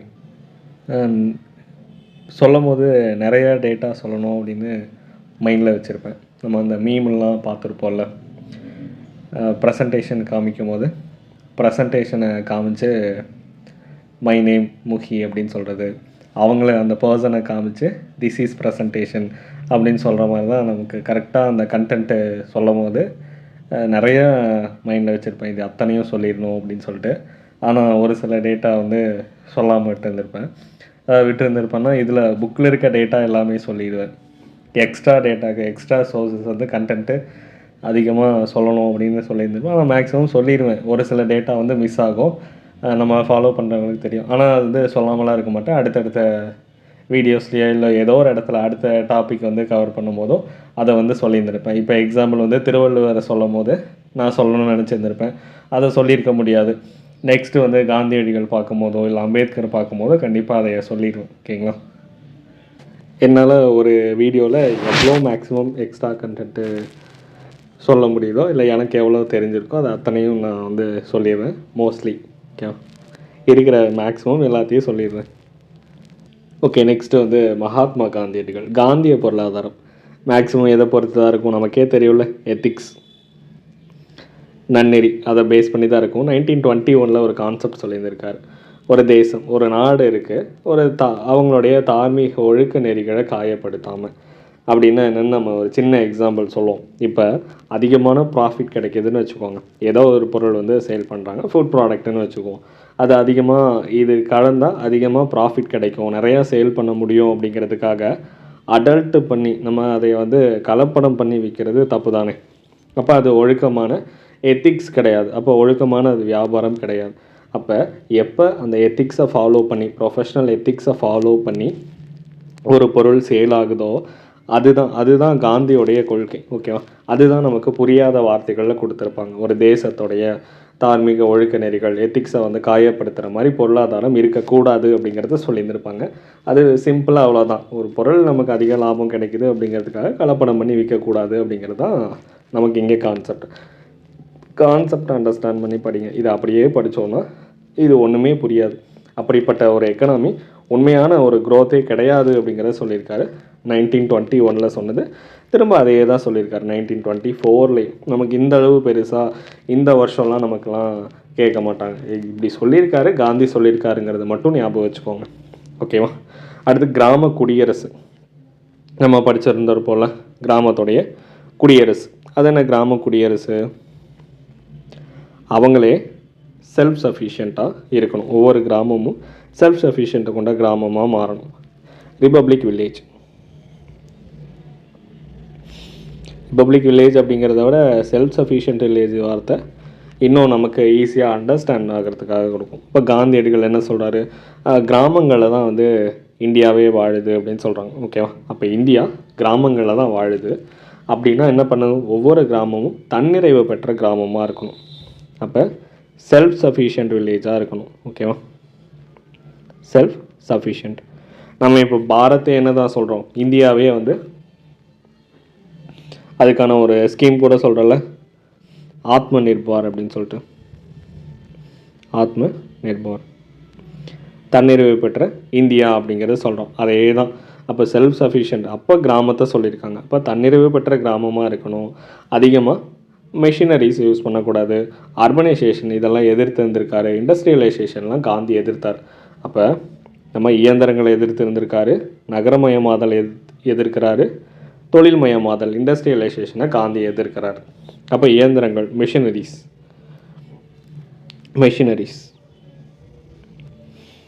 அதை என்ன சொல்கிறாரு? மிகப்பெரிய பாவம்னு சொல்கிறாரு.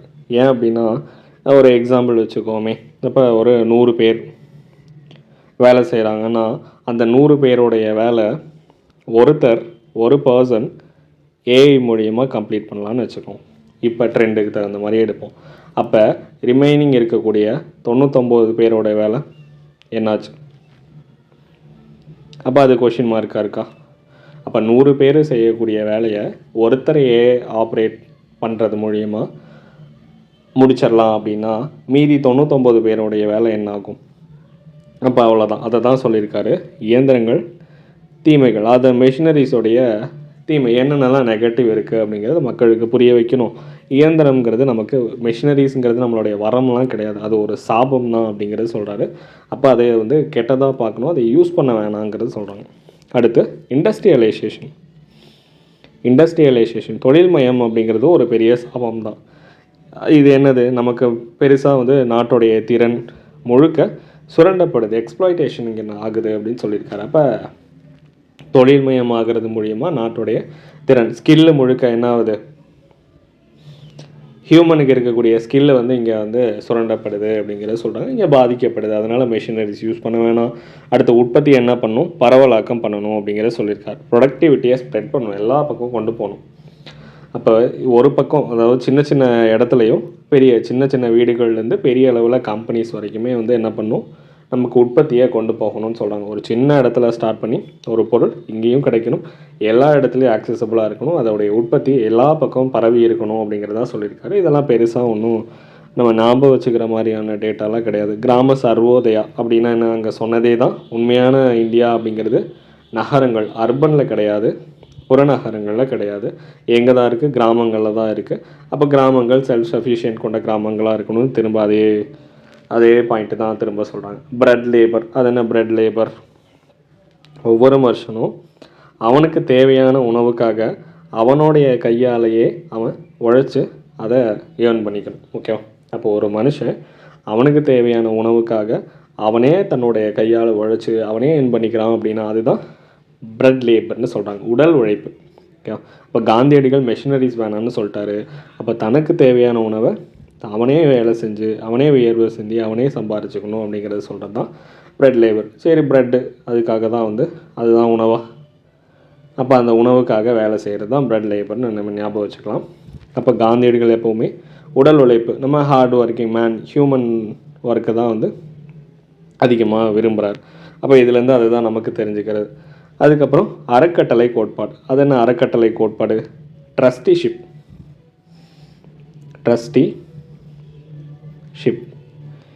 இது என்னது? அப்போ பெரிய ஒரு பணக்காரர் இருக்காங்கன்னு வச்சுக்கோங்க.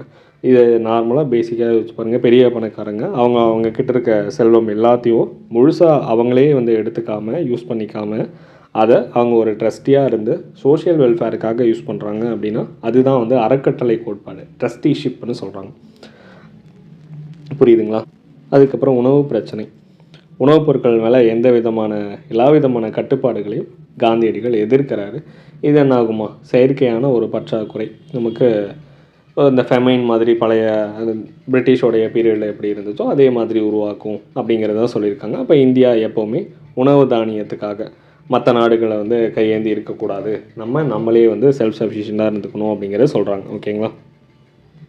மக்கள் தொகை பாப்புலேஷனை வந்து கண்ட்ரோல் பண்ணுறாரு. நமக்கு ஆர்டிஃபிஷியலாக செயற்கையான அந்த ஃபேமிலி பிளானிங், குடும்ப கட்டுப்பாட்டு முறைகள் எல்லாத்தையுமே எதிர்க்கிறாரு. நம்மளுக்கு செல்ஃப் டிசிப்ளின் வேணும் அப்படிங்கிறத சொல்லியிருக்காரு.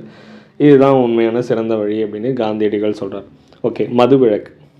நமக்கு ஆல்கஹால் வந்து பேன் பண்ணுது, ப்ரொஹிபிஷன் ஆஃப் ஆல்கஹால். நமக்கு ப்ரொஹிபிஷன் ஆக்ட் வந்து மெட்ராஸில் எப்போ கொண்டு வந்தாங்க ஃபஸ்ட் டைம், அதை எப்போ அமெண்ட்மெண்ட் பண்ணாங்க அப்படிங்கிறது ரீசெண்டாக தான் அமெண்ட்மெண்ட் பண்ணாங்க. உங்களுக்கான கொஷின் அதுதான். ஓகே, அப்போ மது, நமக்கு ஆல்கஹால் வந்து நமக்கு எந்த விதத்துலையும் ஹெல்ப் பண்ண போகிறது கிடையாது. அது ஒரு நோயாக தான் மாறுது. முக்கியமான கோட்ஸ் இது நல்லாயிருக்கும். இந்தியா குடிகாரர்களோட நாடாக இருக்கிறத விட ஏழைகளோட நாடாக, புவர் கண்ட்ரியாக இருக்கிறதே பெஸ்ட்டுன்னு சொல்லியிருக்காரு. அப்போ குடிகாரர்களுடைய நாடாக இருக்கிறத விட ஏழைகளோட நாடாக இருக்கிறதே மேல்னு சொல்லியிருக்காரு. அப்போ நிறையா மாநிலங்களில் அதுதான் ரெவன்யூ சோர்ஸாகவே இருக்குது.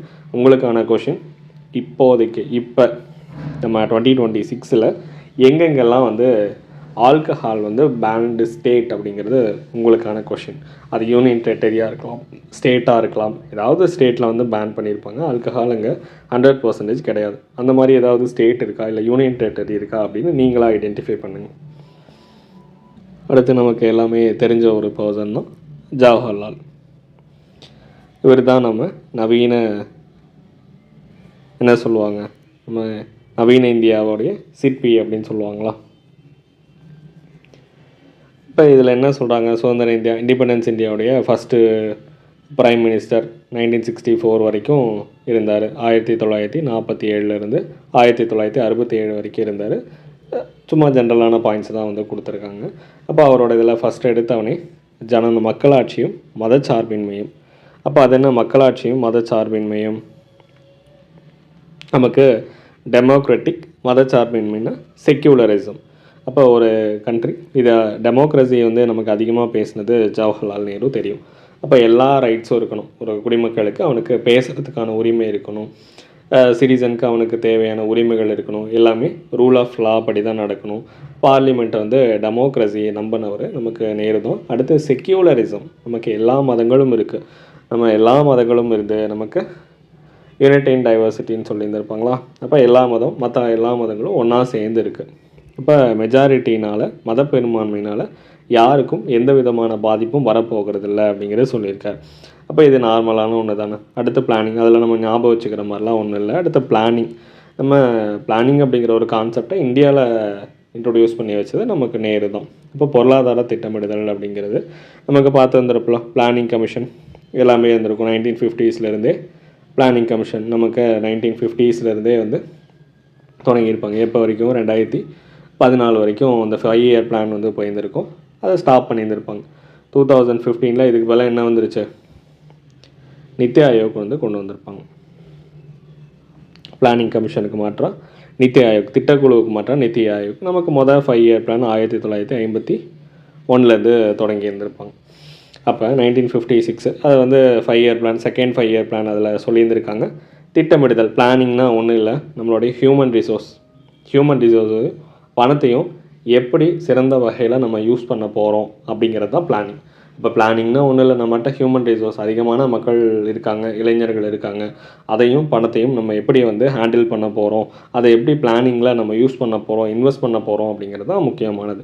இதில் பெருசாக ஞாபகம் வச்சுக்கிற மாதிரிலாம் ஒன்றும் இல்லைங்க. அப்போ பிளானிங் அப்படிங்கிறது எதோட தொடர்புடையது? இண்டஸ்ட்ரியலைசேஷனுடைய செல்ஃப் சஃபிஷியன்ட், அது மூலியமாக தான் நம்ம செல்ஃப் சஃபிஷியன்ஸ் அடைய முடியும். சயின்டிஃபிக் சோஷியலிசம்லாம் நிறையா சொல்லியிருந்திருப்பார். அறிவியல், ஆராய்ச்சி, தொழில்நுட்பம், டெக்னாலஜி, நம்ம இண்டஸ்ட்ரியல் க்ரோத், இது எல்லாமே நேருவோடைய கான்செப்ட் தான். நமக்கு முக்கியமானது ஐஐடி. நமக்கு மெட்ராஸ் ஐஐடி தெரியும். எப்போ? 1959. அதே மாதிரி இந்தியாவுடைய, உங்களுக்கான கொஷின், இந்தியாவுடைய ஃபஸ்ட் ஐஐடி எது, எந்த வருஷம்? நமக்கு இப்போதைக்கு 25-26 டேட்டா படி. நான் ஏன் 25-26 சொல்கிறேன் அப்படின்னா, இப்போ 26 வந்துருச்சு, இருந்தாலும் அதுதான் இப்போதைக்கு கரண்ட் டேட்டா. நமக்கு 26-27ங்கிறது ஒரு வேளை சேஞ்ச் ஆகலாம் இனி. நான் அதனால் இப்போதைக்கு ஸ்டாண்டர்டான ஒரு டேட்டா வந்து சொல்லிருக்கேன். 23 ஐஐடி இந்தியாவில் இருக்கும். ஓகே, 23 ஐஐடி வந்து இந்தியாவில் இருக்கும். அப்போ இதெல்லாம் யார் தான்? நேருடைய கான்செப்ட் தான் வந்து. அப்போ ஃபுல்லாகவே அறிவியல் மனப்பான்மை, சயின்டிஃபிக் டெம்பர் நம்ம படிச்சிருந்திருப்போம். அந்த சயின்ஸ் ரிலேட்டடாகவே யோசிச்சுட்டு இருந்தார் அப்படின்னு சொல்கிறாங்க. அது அடுத்து ஜனநாயக சமதர்மம், டெமோக்ராட்டிக் சமதர்மம், சோஷியலிசம். ஓகே, இப்போ சமதர்மம் அப்படின்னா நமக்கு சோஷியலிசம்னா தெரியும், நேருடைய மிகப்பெரிய ஒரு கான்செப்ட். இது தெரியுள்ள பப்ளிக்கு ப்ரைவேட் எல்லாமே கலந்து சோஷியலிசம் கொண்டு வருது. டெமோக்ராட்டிக்னால் அங்கே சொன்னதே தான். திரும்ப இதில் பெரிய கான்செப்ட்டு ஞாபகம் வச்சுக்கிற மாதிரி அந்த மாதிரிலாம் எதுவுமே கிடையாது. ஓகே, சும்மா ஜென்ரலான பாயிண்ட்ஸ் மட்டும்தான் கொடுக்கும். அடுத்து டாக்டர் பிஆர், 1891 ஏப்ரல் 14. நமக்கு ஏப்ரல் 14 தமிழ்நாடு கவர்மெண்ட் என்ன தினமாக அனௌன்ஸ் பண்ணியிருக்காங்க. அதே மாதிரி இறந்தது டிசம்பர் 6 அப்படின்னா இது என்ன தினம்? டிசம்பர் 6 அப்படிங்கிறது என்ன தினம்? ஏப்ரல் 14ங்கிறது என்ன தினம்? இப்போ நமக்கு தெரியும், கான்ஸ்டியூஷன் உருவாக்குனது இவர் தான், நமக்கு தெரியும். சமதர்ம காவலர், இதெல்லாம் சும்மா ஜென்ரலாக சொல்லியிருக்காங்க. 1915 நமக்கு என்ன புக் எழுதியிருக்காரு? பழங்கால இந்திய வர்த்தகம் அப்படின்னு சொல்கிறாங்க. அதாவது ancient Indian commerce, ancient Indian commerce. இப்போ இது ஆன்ஷியன்ட் இந்தியன் காமர்ஸுங்கிறது நார்மலாக எதுக்காக? ஒரு மாஸ்டர் டிகிரிக்காக, எம்ஏ பட்டத்துக்காக ஒரு ஆய்வு கட்டுரை, ஒரு ரிசர்ச் ஜேர்னல் ஒன்று ரிலீஸ் பண்ணியிருந்திருக்காரு கொலம்பியா யூனிவர்சிட்டியில்.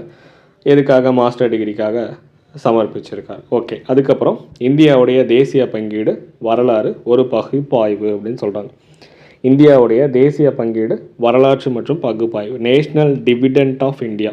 அப்போ national dividend of India, dividend of India அப்படின்னு சொல்கிறாங்க. Historical analytical study. அப்போ அதுதான் வரலாற்று மற்றும் பகுப்பாய்வுக்காக இது ஒரு 2 நூல்கள் சொல்லியிருக்காங்க. இதெல்லாம் சும்மா தெரிஞ்சு மட்டும் வச்சுக்கோங்க இருக்குது அப்படின்னு சொல்லிட்டு. இது பிஹெச்டிக்காக பண்ணது. ஓகே, இப்போ பிஹெச்டிக்காக கொடுத்தது தான் இது. அதே மாதிரி பிரிட்டிஷ் இந்தியாவுடைய மாகாண நிதிகளின் மதிப்பீடு அப்படின்னு சொல்கிறாங்க. அதாவது ப்ரொவின்ஷியல் ஃபினான்ஸ். அப்போ the evaluation of provincial finance in British India, evaluation of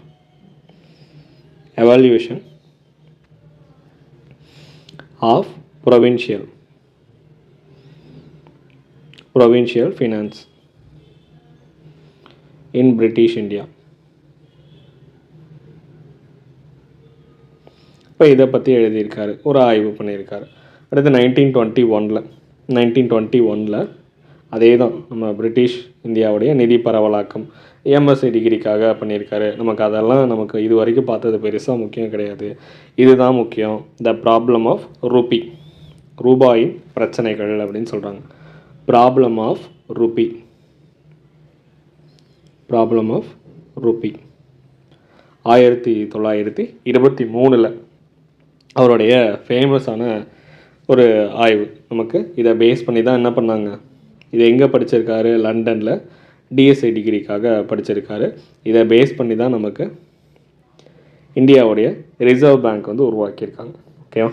அப்போ இந்தியாவுடைய ரிசர்வ் பேங்க்கு இதை பேஸ் பண்ணி தான் இந்த ப்ராப்ளம் ஆஃப் ரூபி அப்படிங்கிறது இதை பேஸ் பண்ணி தான் உருவாக்கியிருக்காங்க. இந்த ரிசர்வ் பேங்க்குக்கு ரெக்கமெண்ட் பண்ண கமிட்டி எதுனா ஹில்டன் யங் கமிஷன்னு சொல்லுவாங்க. Hilton young commission. அவங்க தான் வந்து ரெக்கமெண்ட் பண்ணியிருந்திருப்பாங்க. இவரை இந்த கான்செப்டை அக்செப்ட் பண்ணிக்குவாங்க. ஓகே, அதுதான் சொல்லியிருந்திருப்பாங்க.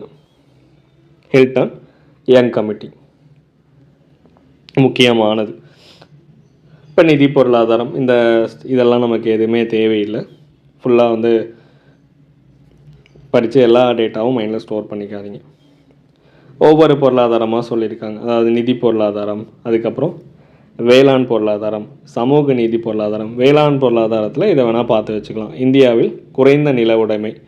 அப்போ இந்தியாவில் கம்மியான நில உடைமை அதுதான் வந்து முக்கியமான ஒரு பிரச்சனையாக இருக்குது அப்படின்னு சொல்லியிருக்காரு. ஓகேவா? இது இந்தியாவில் குறைந்த நில ஸ்மால் ஹோல்டிங்ஸ்.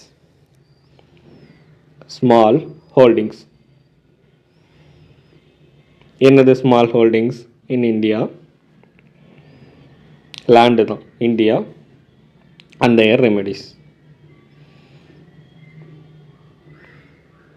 அப்போ இந்தியாவில் குறைந்த நில உடைமை அதுக்கான தீர்வுகள் என்னென்ன அப்படின்னு சொல்லியிருக்காங்க. நமக்கு தெரியும், முதல் நேற்றே பார்த்தோம்.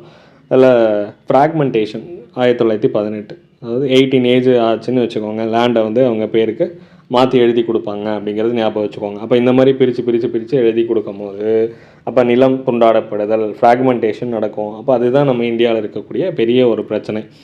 ஆடம் ஸ்மித்தோடைய நம்ம நாடுகளின் செல்வம் அப்படிங்கிற புக்,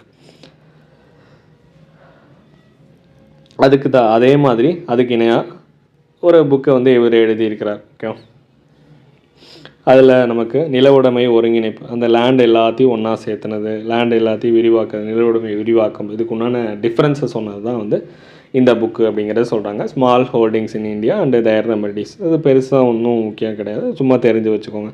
அடுத்து சமூக நீதி பொருளாதாரம். சமூக நீதி, சோஷியல் ஜஸ்டிஸ் எக்கனாமி. இதுக்கு இந்த ஜாதி சமூக பிரிவினை தான் வந்து ஒரு முக்கியமான ஒரு பிரச்சனையாக இருக்குது, பொருளாதாரத்துக்கு ஒரு தடையாக இருக்குது அப்படின்னு சொல்லியிருக்காங்க. இதை நம்ம பார்த்தோன்னே அம்பேத்கர் இந்த கோட்ஸ்லாம் கொடுத்த மோஸ்ட்லி யாருன்னு கேட்டால் நம்ம அம்பேத்கர் அப்படிங்கிறது எடுத்துடலாம். ஜாதி முறை அரசியல் மக்களாட்சியோடவும் சமூக மக்களாட்சி அமைக்கிறதுல தோல்வி அடைஞ்சிருக்கு அப்படிங்கிறத சொல்கிறாங்க. இது ஒன்றும் பெருசாக கான்செப்ட்லாம் ஒன்றும் ஞாபகம் வச்சுக்கிற மாதிரி இல்லை. சமதர்ம பொருளாதாரம். இப்போ சமதர்ம பொருளாதாரம் இது என்னது? நம்ம சோஷியலிசம். எல்லாத்தையும் என்ன பண்ணணும், நம்ம தொழில்துறை அமைச்சராக கூட வந்து அம்பேத்கர் இருந்திருப்பார். தொழிலாளர்கள் நம்ம லேபர்ஸுக்காக நிறையா ரிஃபார்ம் கொண்டு வந்திருப்பாங்க. அப்போ எல்லா இண்டஸ்ட்ரியிலையும் நாட்டுடைமையாக்கணும், நேஷ்னலைஸ்டாக மாற்றணும் அப்படின்னு சொல்கிறாங்க. ஓகே, அப்போ இது எல்லாத்துக்கும் கவர்மெண்ட்டே காப்பீடு, இன்சூரன்ஸ் கொடுக்கணும் அப்படின்னு அம்பேத்கர் சொல்லியிருந்திருக்காரு. அப்போ இன்சூரன்ஸ் கண்டிப்பாக வந்து எல்லாத்துக்கும் கட்டாயமாக்கப்படணும் அப்படிங்கிறது அம்பேத்கருடைய கருத்து. இப்போ நம்ம நிறைய இன்சூரன்ஸ் பண்ணிகிட்ருக்கோம்ல இந்தியா முழுக்க. பிஎம்ஜெய் இந்த மாதிரி எல்லாம் இன்சூரன்ஸ் கொண்டு வந்திருக்கோம். சுகாதார கொள்கை இதெல்லாம் யூனிவர்சல் ஹெல்த் கவரேஜ் கான்செப்டில் கொண்டு வந்திருப்பாங்க. உலகளாவிய மிகப்பெரிய சுகாதாரத்துக்கான அமைப்பு, அது போக இஎஸ்ஐ இந்த மாதிரிலாம் நிறையா கொண்டு வந்திருக்கிறாங்க. இப்போ அவர் சொன்னது இன்றைக்கி மேக்ஸிமம் நிறைவேறியிருக்கு. அவ்வளோதான், அது மட்டும் தெரிஞ்சால் போதும். அடுத்து ஜேசி குமரப்பா, ஜோசப் செல்லதுரை குமரப்பா, தஞ்சாவூரில் 1892 பிறந்தாராம். நமக்கு கிராம பொருளாதாரம் இப்போ காந்தியோடைய கான்செப்ட் தான். ஓகேவா?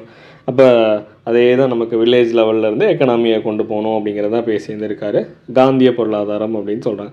அப்போ காந்தியன் எக்கனாமி உருவாக்குனதில் இவரும் ஒரு பேஸ்.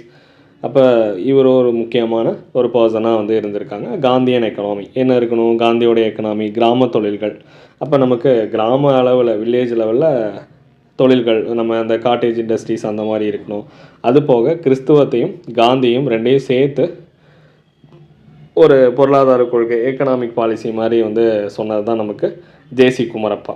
தேவையான கண்டென்ட் மட்டும் படிச்சுக்கோங்க, பெருசாக வந்து எல்லாத்தையும் படித்து கன்ஃபியூஸ் பண்ணிக்க வேணாம். குமரப்பா வந்து உப்பு சத்தியாகிரகம் எல்லாத்துலேயும் இருந்தார். யங் இந்தியா பத்திரிகையில் வேலை செஞ்சுருக்காரு. குஜராத் வித்யாபீடத்தில் எக்கனாமிக் ப்ரொஃபஸராக வந்து வேலை செஞ்சுருக்கார். ஓகே, யங் இந்தியா பத்திரிகையில் இருந்திருக்கிறாரு.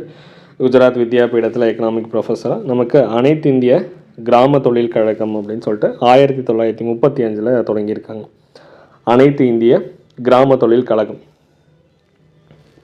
புரியுதா? இப்போ இது முக்கியமானது, ஞாபகம் வச்சுக்கணும். இதை என்ன சொல்லுவாங்கன்னா AIVIA,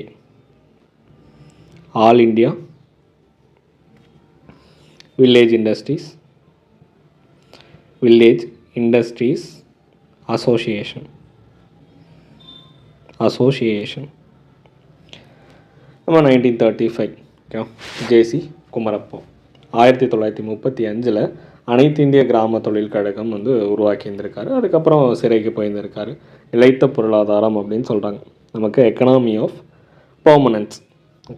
1945 அதுவே எதை பற்றி நமக்கு economy of permanence and Christianity சேர்த்து சொல்லியிருந்திருக்காரு. 1945 த வே ஆஃப் லைஃப் இதெல்லாமே சேர்த்து 1945. அப்போ இவருடைய வருஷம் பாருங்கள், 35 ஒரு அசோசியேஷன், 45 2 புக்கு, அதுவும் 2 கிறிஸ்டியானிட்டி பேஸ் பண்ணி வருது. நம்ம ஈஸியாக ஞாபகம் வச்சுக்கலாம். த எக்கனாமி ஆஃப் பெர்மனன்ஸ்னு ஒன்று வருது, இன்னொன்று Christianity its economy and way of life அப்படின்னு சொல்லிட்டு 2 புக்கு சொல்லியிருக்காங்க. கிறிஸ்தவம், பொருளாதாரம், வாழ்க்கை முறை. அப்போ இதை வச்சு ஈஸியாக ஞாபகம் வச்சுக்கலாமா? இப்போ இவருடைய காந்தியோடைய சுற்றுப்புற சூழல் என்விரான்மெண்ட்டை பேஸ் பண்ணியே சொன்னதுனால இவர் என்னன்னு சொல்கிறாங்கன்னா, ராமச்சந்திரா குஹா க்ரீன் காந்தி அப்படின்னு சொல்கிறாங்க, பச்சை காந்தி அப்படின்னு இவரை சொல்கிறாங்க. ஓகேவா? அப்போ பச்சை காந்தினா யார்? ஜேசி குமரப்பா ஞாபகம் வச்சுக்கணும். க்ரீன் காந்தி முக்கியமான ஒருத்தர். என்விரான்மெண்டலிசம் பற்றி பேசினதுனால இவர் என்ன சொல்கிறாங்க? க்ரீன் காந்தின்னு சொல்கிறாங்க. அப்போ பைனியர் ஆஃப் த இந்தியன் என்விரான்மெண்டலிசம் அப்படின்னு யாரை சொல்கிறாங்கன்னா க்ரீன் காந்தியை ஞாபகம் வச்சுக்கணும். யார் சொன்னால்? ராமச்சந்திர குஹா. அவ்வளோதான். இதுதான் நமக்கு முக்கியமான கண்டென்ட். வேறு மீதியெல்லாம் ஜென்ரலாக இருக்கும். அப்போ இவர் தான் அந்த கிராம பொருளாதாரம், கிராம முன்னேற்றம் இதெல்லாம் பேசினார் அப்படின்லாம் சும்மா ஜென்ரலான ஒரு பாயிண்ட்டாக தான் இருக்கும். மீதியெல்லாம் பெருசாக நமக்கு ஒன்றும் முக்கியம் கிடையாது.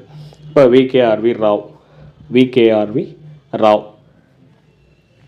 பிஆர் பிரமானந்தா அவர் என்ன சொல்கிறாரு அப்படின்னா, பிஆர் பிரமானந்தா இண்டிபெண்டன்ஸுக்கு முன்னாடி, ஓகேவா, நமக்கு பிஃபோர் அண்ட் ஆஃப்டர் இண்டிபெண்டன்ஸ் ஒரு கிரேட்டஸ்ட் இந்தியன் எக்கனாமிஸ்ட் இருக்கார் அப்படின்னா அது விகேஆர்வி ராவ் தான். பாருங்கள், பேரே பெருசாக இருக்குது. விகேஆர்வி ராவ்னா ரெவன்யூ அப்படின்னு ஞாபகம் வச்சுக்கணும். இங்கே என்ன சொல்கிறாங்க? பிஆர் பிரமானந்தா அவர் என்ன சொல்கிறார்? பிரமானந்தான்னு பேரே வச்சுட்டாங்க. பிரமாதம் அப்படின்னு ஞாபகம் வச்சுக்கோங்க. விகேஆர் ராவோடைய ரெவன்யூ பாலிசி இது எல்லாமே. அப்போ பிஃபோர் இண்டிபெண்டன்ஸ், ஆஃப்டர் இண்டிபெண்டன்ஸ் இது ரெண்டையும் எடுத்தோம்னா ஒரு கிரேட்டஸ்ட் இந்தியன் எக்கனாமிஸ்ட் ஒருத்தர் இருக்காருன்னா அது விகேஆர்வி ராவ் தான் அப்படின்னு சொல்கிறாங்க. அப்போ இந்த மாதிரி இந்தியாவில் ஒரு முக்கியமான எக்கனாமிஸ்ட் எல்லாமே இருக்காங்க. அதில் ஒரு சிலர் கொடுத்துருக்காங்க. யார்? காட்கில், வக்கீல், விகேஆர்வி ராவ், இவங்கெல்லாம் முக்கியமான பர்சன். சரி, இவர் ஒரு 3 முக்கியமான கருத்துக்கள் சொல்லியிருக்கார். 3 முக்கியமான கருத்துக்கள் ஞாபகம் வச்சுக்கோங்க. தேசிய வருமானம், நம்ம நேஷ்னல் இன்கம். அடுத்து உணவு மற்றும் ஊட்டச்சத்து, நம்மளுடைய ஃபுட் அண்ட் நியூட்ரிஷன்.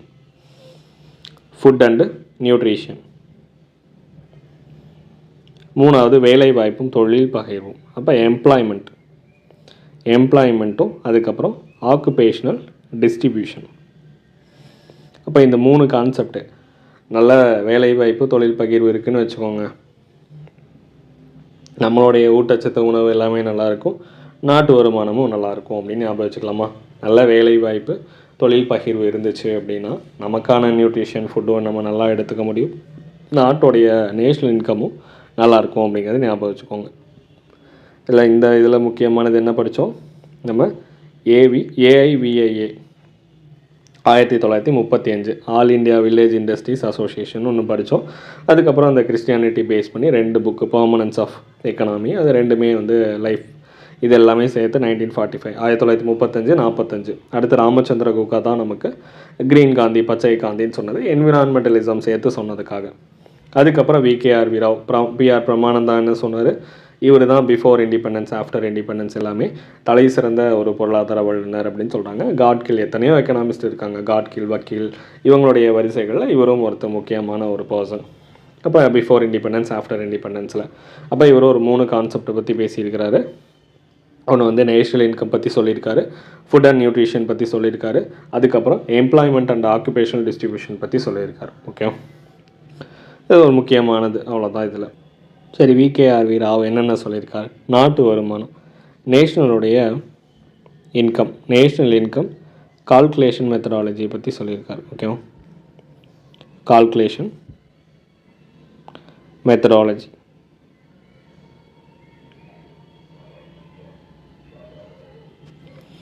ஓகே, இப்போ எக்ஸாம்பிள் சிம்பிளாக சொல்லணும்னு வச்சுக்கோங்களேன்.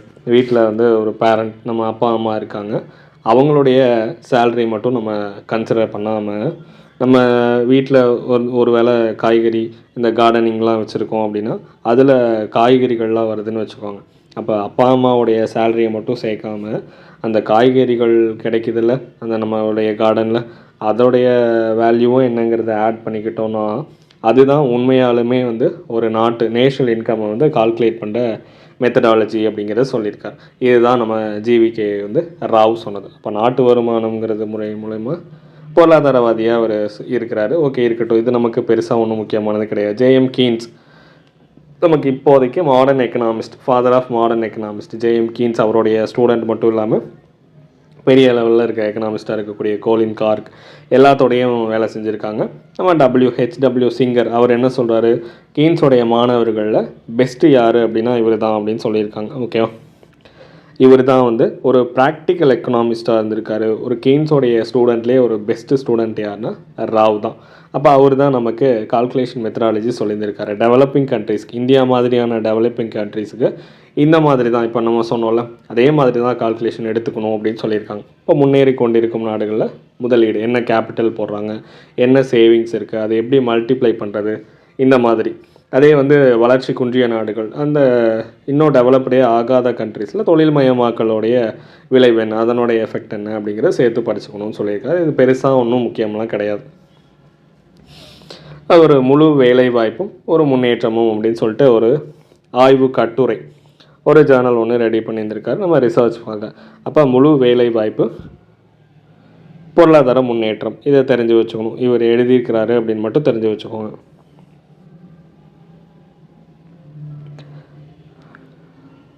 அடுத்து பன்னாட்டு உணவு உதவி, இன்டர்நேஷ்னல் ஃபுட் எய்டு. அப்போ உலக வறுமையை ஒழிக்கணும் அப்படின்னா நமக்கு என்ன பண்ணணும்? உலக வறுமையை ஒழிக்கிறதுக்காக நம்ம உணவுப் பொருட்கள், ஃபுட் ப்ராடக்ட்ஸை வந்து மற்ற கண்ட்ரிஸ் வந்து எக்ஸ்சேஞ்ச் பண்ணிக்கணும் அப்படிங்கிறத சொல்கிறாங்க. இன்டர்நேஷ்னல் லெவலில் எக்ஸ்சேஞ்ச் பண்ணிக்கணும் ஃபுட் ப்ராடக்ட்ஸை. அதுதான் வந்து ஒரு பெஸ்ட்டு சொல்யூஷன். எதுக்காக? டு எராடிக்ட் ஆஃப் த பாவர்ட்டி அப்படின்னு சொல்கிறாங்க. ஓகே, நம்ம இப்போ வறுமையை ஒழிக்கிறதுக்கான ஒரு முக்கியமான ஒரு வழியாக பன்னாட்டு அளவில் உணவு உதவி அப்படிங்கிறத சொல்கிறாங்க.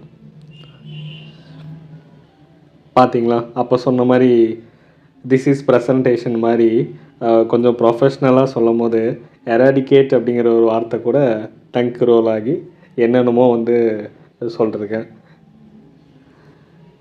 லைவ் கிளாஸ் கூட எடுத்துடலாம், மேக்ஸிமம் லைவ் கிளாஸ் தான் எடுப்பேன். ஆனால் பாருங்கள் எவ்வளோ கஷ்டம் அந்த ரெக்கார்டிங் அப்படிங்கிறது. சரி, அப்போ இது இவ்வளோ பெருசு, நம்ம ரொம்ப கான்செப்டுவலாக வந்து இன்டர்நேஷ்னல் ஃபுட் எய்டு அப்படிலாம் படிக்க வேணாம். நம்மக்கிட்ட அதிகமாக ஃபுட் இருக்குது, உங்கள் பக்கத்து வீட்டுக்காரங்க கிட்ட நீங்கள் போய் என்ன பண்ணுறீங்க, அவங்களுக்கு கொடுத்து ஹெல்ப் பண்ணுறீங்க. நாங்கள் என்கிட்ட அதிகமாக ஃபுட் இருக்குது நீங்கள் வச்சுக்கோங்கன்னு கொடுக்குறீங்க. அவங்க வைக்கிற ஒரு நாள் அதிக ஃபுட்டை வந்து நமக்கு கொடுக்குறாங்க. அதுதான் வந்து உணவு உதவி. இதுதான் வந்து வறுமையை ஒழிக்கிறதுக்கு இந்த சின்ன கான்செப்ட். ஒரு நம்ம பக்கத்து வீட்டுக்கும் நடக்கக்கூடிய ஒரு சம்பவம். இதை அப்படியே உலக அளவில் எடுத்துக்கிட்டிங்கன்னா, என்கிட்ட இது இருக்குது, என்கிட்ட பிஸ்கெட் இருக்குது, உன்கிட்ட இருக்கா அப்படின்னு கேட்பாங்களே, அதே மாதிரி என்கிட்ட இந்த ஃபுட் இருக்குது, நீ அந்த ப்ராடக்ட்டு கொடு அப்படின்னு சொல்லிட்டு இன்டர்நேஷ்னல் லெவலில் நம்ம பொருளை வந்து ஃபுட் ப்ராடக்டை வந்து எக்ஸ்சேஞ்ச் பண்ணிக்கிறோம் அப்படின்னா அதுதான் வந்து வறுமையை ஒழிக்கிறதுக்கான ஒரு சிறந்த வழியாக சொல்லியிருக்காரு. ஓகே, இது ஃபுல்லாக நம்ம கான்செப்டுவலாக எக்கனாமிஸ்ட்டாக போய் நம்ம ஜிவிகே ராவ் மாதிரி, விகேஆர்வி ராவ் மாதிரி ஃபுல்லாக வந்து நம்ம கான்செப்டாக பார்த்தோம்னா கொஞ்சம் கஷ்டமாக தான் இருக்கும். பேசிக் சிம்பிளாக யோசிச்சு பாருங்கள். எப்படி படிக்கணும் அப்படின்னா நம்ம தெரிஞ்ச கான்செப்ட் தான் நமக்கு எல்லாருமே. நார்மலான ஒரு பர்சன், படிக்காத ஒரு பர்சனுக்கு கூட இந்த கான்செப்ட் சொன்னோன்னா புரியணும். எக்கனாமிக்ஸ் இப்போ சொன்னோம்ல, நம்மளும் பக்கத்து வீட்டுக்காரங்களும் ஷேர் பண்ணிக்கிறாங்க. இது இந்த மாதிரி நம்ம உலக அளவில் பண்ணிக்கிட்டோம் அப்படின்னா வறுமையை ஒழிக்கிறோம் அப்படின்னு சொல்லிட்டு. அதுவே இதில் படித்து பாருங்களேன், உலக வறுமையை ஒழிப்பதில் ராவ் சிறந்த கொள்கைகளை வகுத்து தந்தது மட்டுமல்லாது உணவுப் பொருட்களை பன்னாட்டு அளவில் பரிமாறிக்கொள்ள வேண்டும் அப்படிங்கிறப்ப இது என்னென்ன புரியாத மாதிரி இருக்கா? இதுதான் கஷ்டம் நமக்கு. இப்போ பேசிக் சிம்பிளான கான்செப்டாக படிங்க. நெக்ஸ்ட்டு வழக்கம் போல் சமதர்மத்துக்கு இவரும் ஆதரவு தெரிவிச்சிருக்கார். Support for socialism.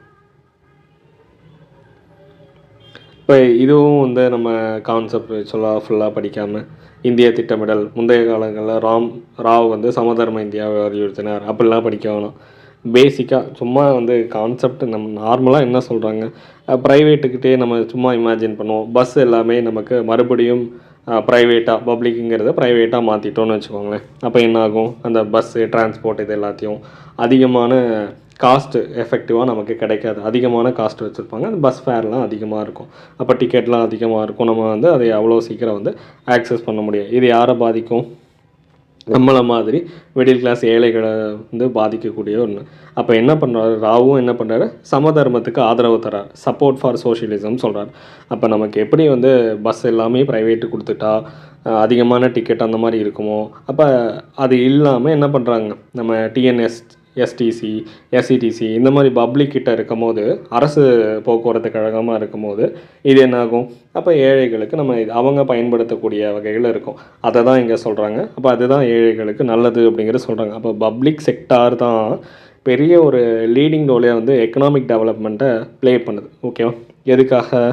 அந்த பெரிய பெரிய ப்ரைவேட்டைசேஷன், மோனோபாலி இதெல்லாம் இல்லாமல் கண்ட்ரோல் பண்ணிகிட்ருக்கு. அதுதான் நமக்கு சோஷியலிசம்.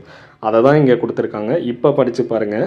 அரசாங்கமே பொருளியல் நடவடிக்கைகளில் கட்டுப்படுத்தும் அதிகாரம். அப்போ அந்த கண்ட்ரோல் அவங்க எடுத்துக்கிட்டாங்கன்னு வச்சுக்கோங்க. நம்ம கவர்மெண்ட் ஷுட் கண்ட்ரோல் அப்படின்னு சொல்கிறாங்க. எல்லா எக்கனாமிக் ஆக்டிவிட்டீஸையும் அவங்க கண்ட்ரோல் பண்ணும்போது பொதுத்துறை பப்ளிக் செக்டார்ஸ் எல்லாமே என்னாகும், தன்னுடைய கட்டுப்பாட்டில் வச்சு பெரிய எக்கனாமிக் க்ரோத்தை வந்து ரீச் பண்ணலாம், எக்கனாமிக் டெவலப்மெண்ட்டை அடையலாம் அப்படிங்கிறத சொல்கிறாங்க. ஓகேவா? இதுதான், இவ்வளோதான் இந்த பேசிக் கான்செப்ட். சிம்பிளாக நம்ம எவ்வளோ அண்டர்ஸ்டாண்ட் பண்ண படிக்கணும், அந்த எக்கனாமிக்ஸை அப்படி தான் அண்டர்ஸ்டாண்ட் பண்ணி தான் படிக்கணும். இன்னொன்று, ராவோடைய பார்வையில் தொழில்மயமாதல், இண்டஸ்ட்ரியலைசேஷன் அப்படிங்கிறது இன் ராவ்ஸ் வியூ எப்படி இருக்குது, இந்திய பொருளியல் வாழ்வில் என்ன தவறு அப்படிங்கிறத சொல்லியிருக்காங்க. அப்போ இந்தியாவுடைய பொருளியல் வாழ்வில் what is wrong within Indian economy அப்படின்னு சொல்கிறாங்க. நம்ம ஸ்கூல்லலாம் ஏமாற்றுவோம்ல, எக்ஸாம் எழுதும் போது அந்த ஒவ்வொரு லெட்டர்ஸ் வந்து நம்ம போடும் போது அந்த மாதிரி இருக்கணும். அதாவது இப்போ 3 போடுறோன்னா 8 மாதிரி இருக்கணும், 3 மாதிரி இருக்கணும். டீச்சர் கேட்டாங்க அப்படின்னா இதுதான் என்ன கேட்குறாங்களோ அதுதான் ஆன்சர் அப்படின்னு சொல்லிட்டு நம்ம ஏமாத்திரும். அந்த மாதிரி என்ன தவறு அப்படிங்கிறது 3-8 அப்படிங்கிறது ஏதோ சும்மா எப்படி ஞாபகம் வச்சுக்கோங்க. அப்போ இந்திய பொருளியல் வாழ்வில் என்ன தவறு அப்படிங்கிறத சொல்லியிருக்காங்க. என்னென்னலாம் தவறு அவர் கண்டுபிடிச்சிருக்கிறாரு. முறையற்ற நில உடைமை, அப்போ லேண்ட் ஹோல்டிங் வந்து கரெக்டாக கிடையாது. அப்போ ஃப்ராக்மெண்டட் லேண்ட் ஹோல்டிங்னு சொல்கிறாங்க. நிறைய லேண்டு வந்து சின்ன சின்னதாக பிரிஞ்சு இருக்குது. அதுக்கப்புறம் நீர்ப்பாசனம், இரிகேஷன் ஃபெசிலிட்டி நம்மகிட்ட கிடையாது.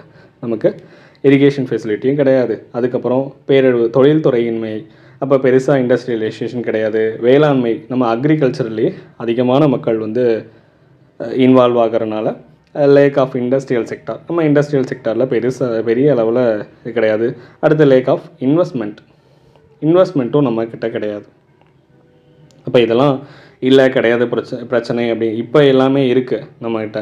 இது வந்து நம்ம அப்போதைய சூழ்நிலை வந்து சொல்லிகிட்ருக்குறாங்க. அப்போ நாணயத்தில் தன்னாட்சி கொள்கை இந்த மாதிரியெல்லாம் இருக்குது, பணம், இந்த மாதிரி கருத்துக்கள் வந்து பெருசாக வந்து இதெல்லாம் தான் நமக்கு பிரச்சனையாக இருக்குது. இதே மாதிரி கிராமத்துடைய தொகுதிகள், நம்ம வில்லேஜ் கிளஸ்டர், அதுக்கு முன்னாடி ஒரு சில டேட்டா ஞாபகம் வச்சுக்கோங்க. இப்போ ராவு காலத்தில், அவருடைய காலத்தில் நேஷ்னல் இன்கம் இப்படியெல்லாம் கால்குலேட் பண்ணாங்கன்னு சொல்கிறாங்க. இப்போ யார், நம்ம நித்தி ஆயோக் இருக்காங்க, அதுக்கப்புறம் சிஎஸ்ஓ இருக்காங்க. இவங்க எல்லாருமே இப்போதைக்கு நமக்கு ஒவ்வொன்றும் ஆர்பிஐ கால்குலேட் பண்ணி சொல்கிறாங்க, ஐஎம்எஃப் சொல்கிறாங்க.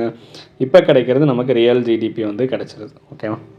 இப்போ மோஸ்ட்லி அப்போதைக்கு அவங்க அப்படி சொல்லியிருக்காங்க. இப்போதைக்கு நமக்கு ரியல் ஜிடிபியே வந்து எல்லா பக்கமும் கிடச்சிருது. ஓகேவா? இப்போ அது என்ன, கிளஸ்டர்ஸ் ஆஃப் வில்லேஜ், கிராம முன்னேற்றத்துக்காக கிராமத்துடைய குழுக்கள், ஒரு வில்லேஜ் லெவலில் குழுக்கள், ஒரு டீமெல்லாம் ஃபார்ம் பண்ணி கிளஸ்டராக வந்து எல்லாம் சேர்ந்து ஒரு யூனிட்டியாக இருந்து அந்த கிராமத்துடைய டெவலப்மெண்ட்டுக்காக உழைக்கிறாங்க அப்படின்னு வச்சுக்கோங்க. அப்போ அதுதான், அப்போ அந்த குழுக்கள் ஒவ்வொரு டீமும் ஒவ்வொரு விஷயத்துக்காக உதவிக்கிறாங்க அவங்களுக்குள்ளேயே. சோஷியோ எக்கனாமிக் வைஸு, கம்யூனிகேஷன், நமக்கு அதிகமான ஆற்றல், நமக்கு ப்ரொடக்ஷன், இது எல்லாமே மக்களும் சேர்ந்து பப்ளிக்கோட இன்ட்ரெஸ்ட்டோடு சேர்ந்து உழைக்கிறாங்க அப்படின்னா அதுதான் கிளஸ்டர் ஆஃப் வில்லேஜ் அப்படின்னு சொல்கிறாங்க. புரியுதா? அதாவது நமக்கு ஒரு சின்ன கிராமத்தில் ஒரு பெரிய ஹாஸ்பிட்டல் வந்து நம்மளால் கட்ட முடியாது. அதுவே ஒரு 5-10 கிராமம் சேர்ந்துச்சுன்னா பெரிய ஒரு ஸ்பெஷாலிட்டி ஹாஸ்பிட்டல்னு நம்ம கட்டலாமா? இப்போ எக்ஸாம்பிள் சொல்கிறோம். இப்போ நமக்கு தமிழ்நாட்டில் நமக்கு நாமே திட்டம் அப்படின்னு ஒன்று வச்சுருக்காங்க. 1997 படிச்சுருந்துருப்போம். மக்களுக்கு தேவையான வசதிகளை அவங்க மக்கள் எல்லோரும் ஒன்று சேர்ந்து அவங்க ஒரு குறிப்பிட்ட அமௌண்ட் 1/3 கொடுக்குறாங்க அப்படின்னா கவர்மெண்ட்டு 2/3 போட்டு அந்த நமக்கு என்ன தேவையோ அதை வந்து அவங்க நிறைவேற்றி தருவாங்க. அதே மாதிரி தான் அப்போது இண்டிவிஜுவலாக ஒரு வில்லேஜ் இருக்கும்போது அதுக்கான என்னென்ன தேவையோ அதுக்கான அம்யூனிட்டிஸை கொண்டு வந்துக்க முடியாது. அப்போ அதுவே எல்லா கிளஸ்டர்ஸாக மாறும் போது மொத்தமாக அதுக்கான தேவைகளை பூர்த்தி பண்ணிக்கலாம். அதை தான் இங்கே சொல்ல வராங்க. ஒருத்தருக்கு ஒருத்தர் உதவி பண்ணிக்கலாம்.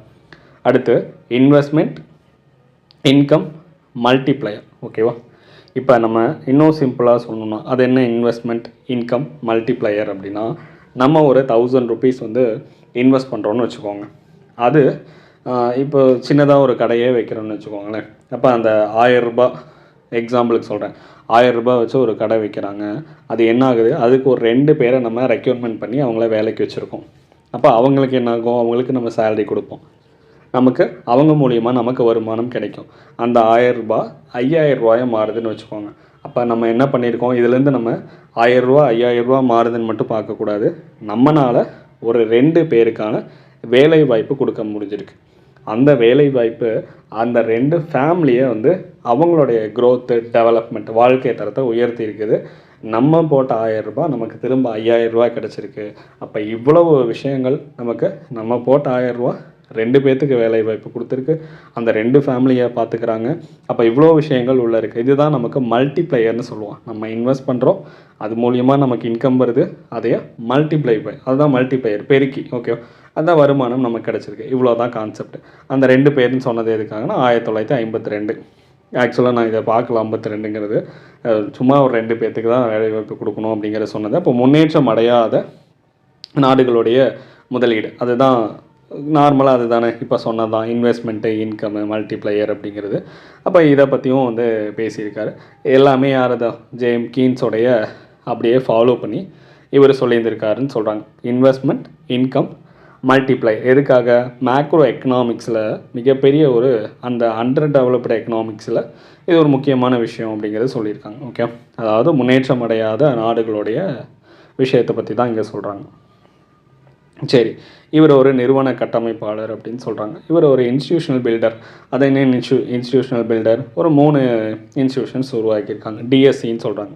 டிஎஸ்இ, Delhi school of economy. Delhi school of economy 1949 தொடங்கியிருப்பாங்க. Delhi school of economics. அதுக்கப்புறம் ஐஇஜி அதுவும் டெல்லி தான். Okay, 1952 institute of economic growth. இது வந்து Delhi school of economy, Delhi school of economy. ஐஇஜினா இன்ஸ்டியூட் ஆஃப் எக்கனாமிக் க்ரோத். அடுத்து இன்னொன்று 3 சொன்னோம்ல, ஐஎஸ்இசினா பெங்களூரில் இருக்குது. 1972 பாருங்கள். இது 49, 52, 72. அது என்ன ஐஇஎஸ்சி அப்படின்னா, அந்த ஐஎஸ்இசி அப்படின்னா இன்ஸ்டியூட் ஃபார்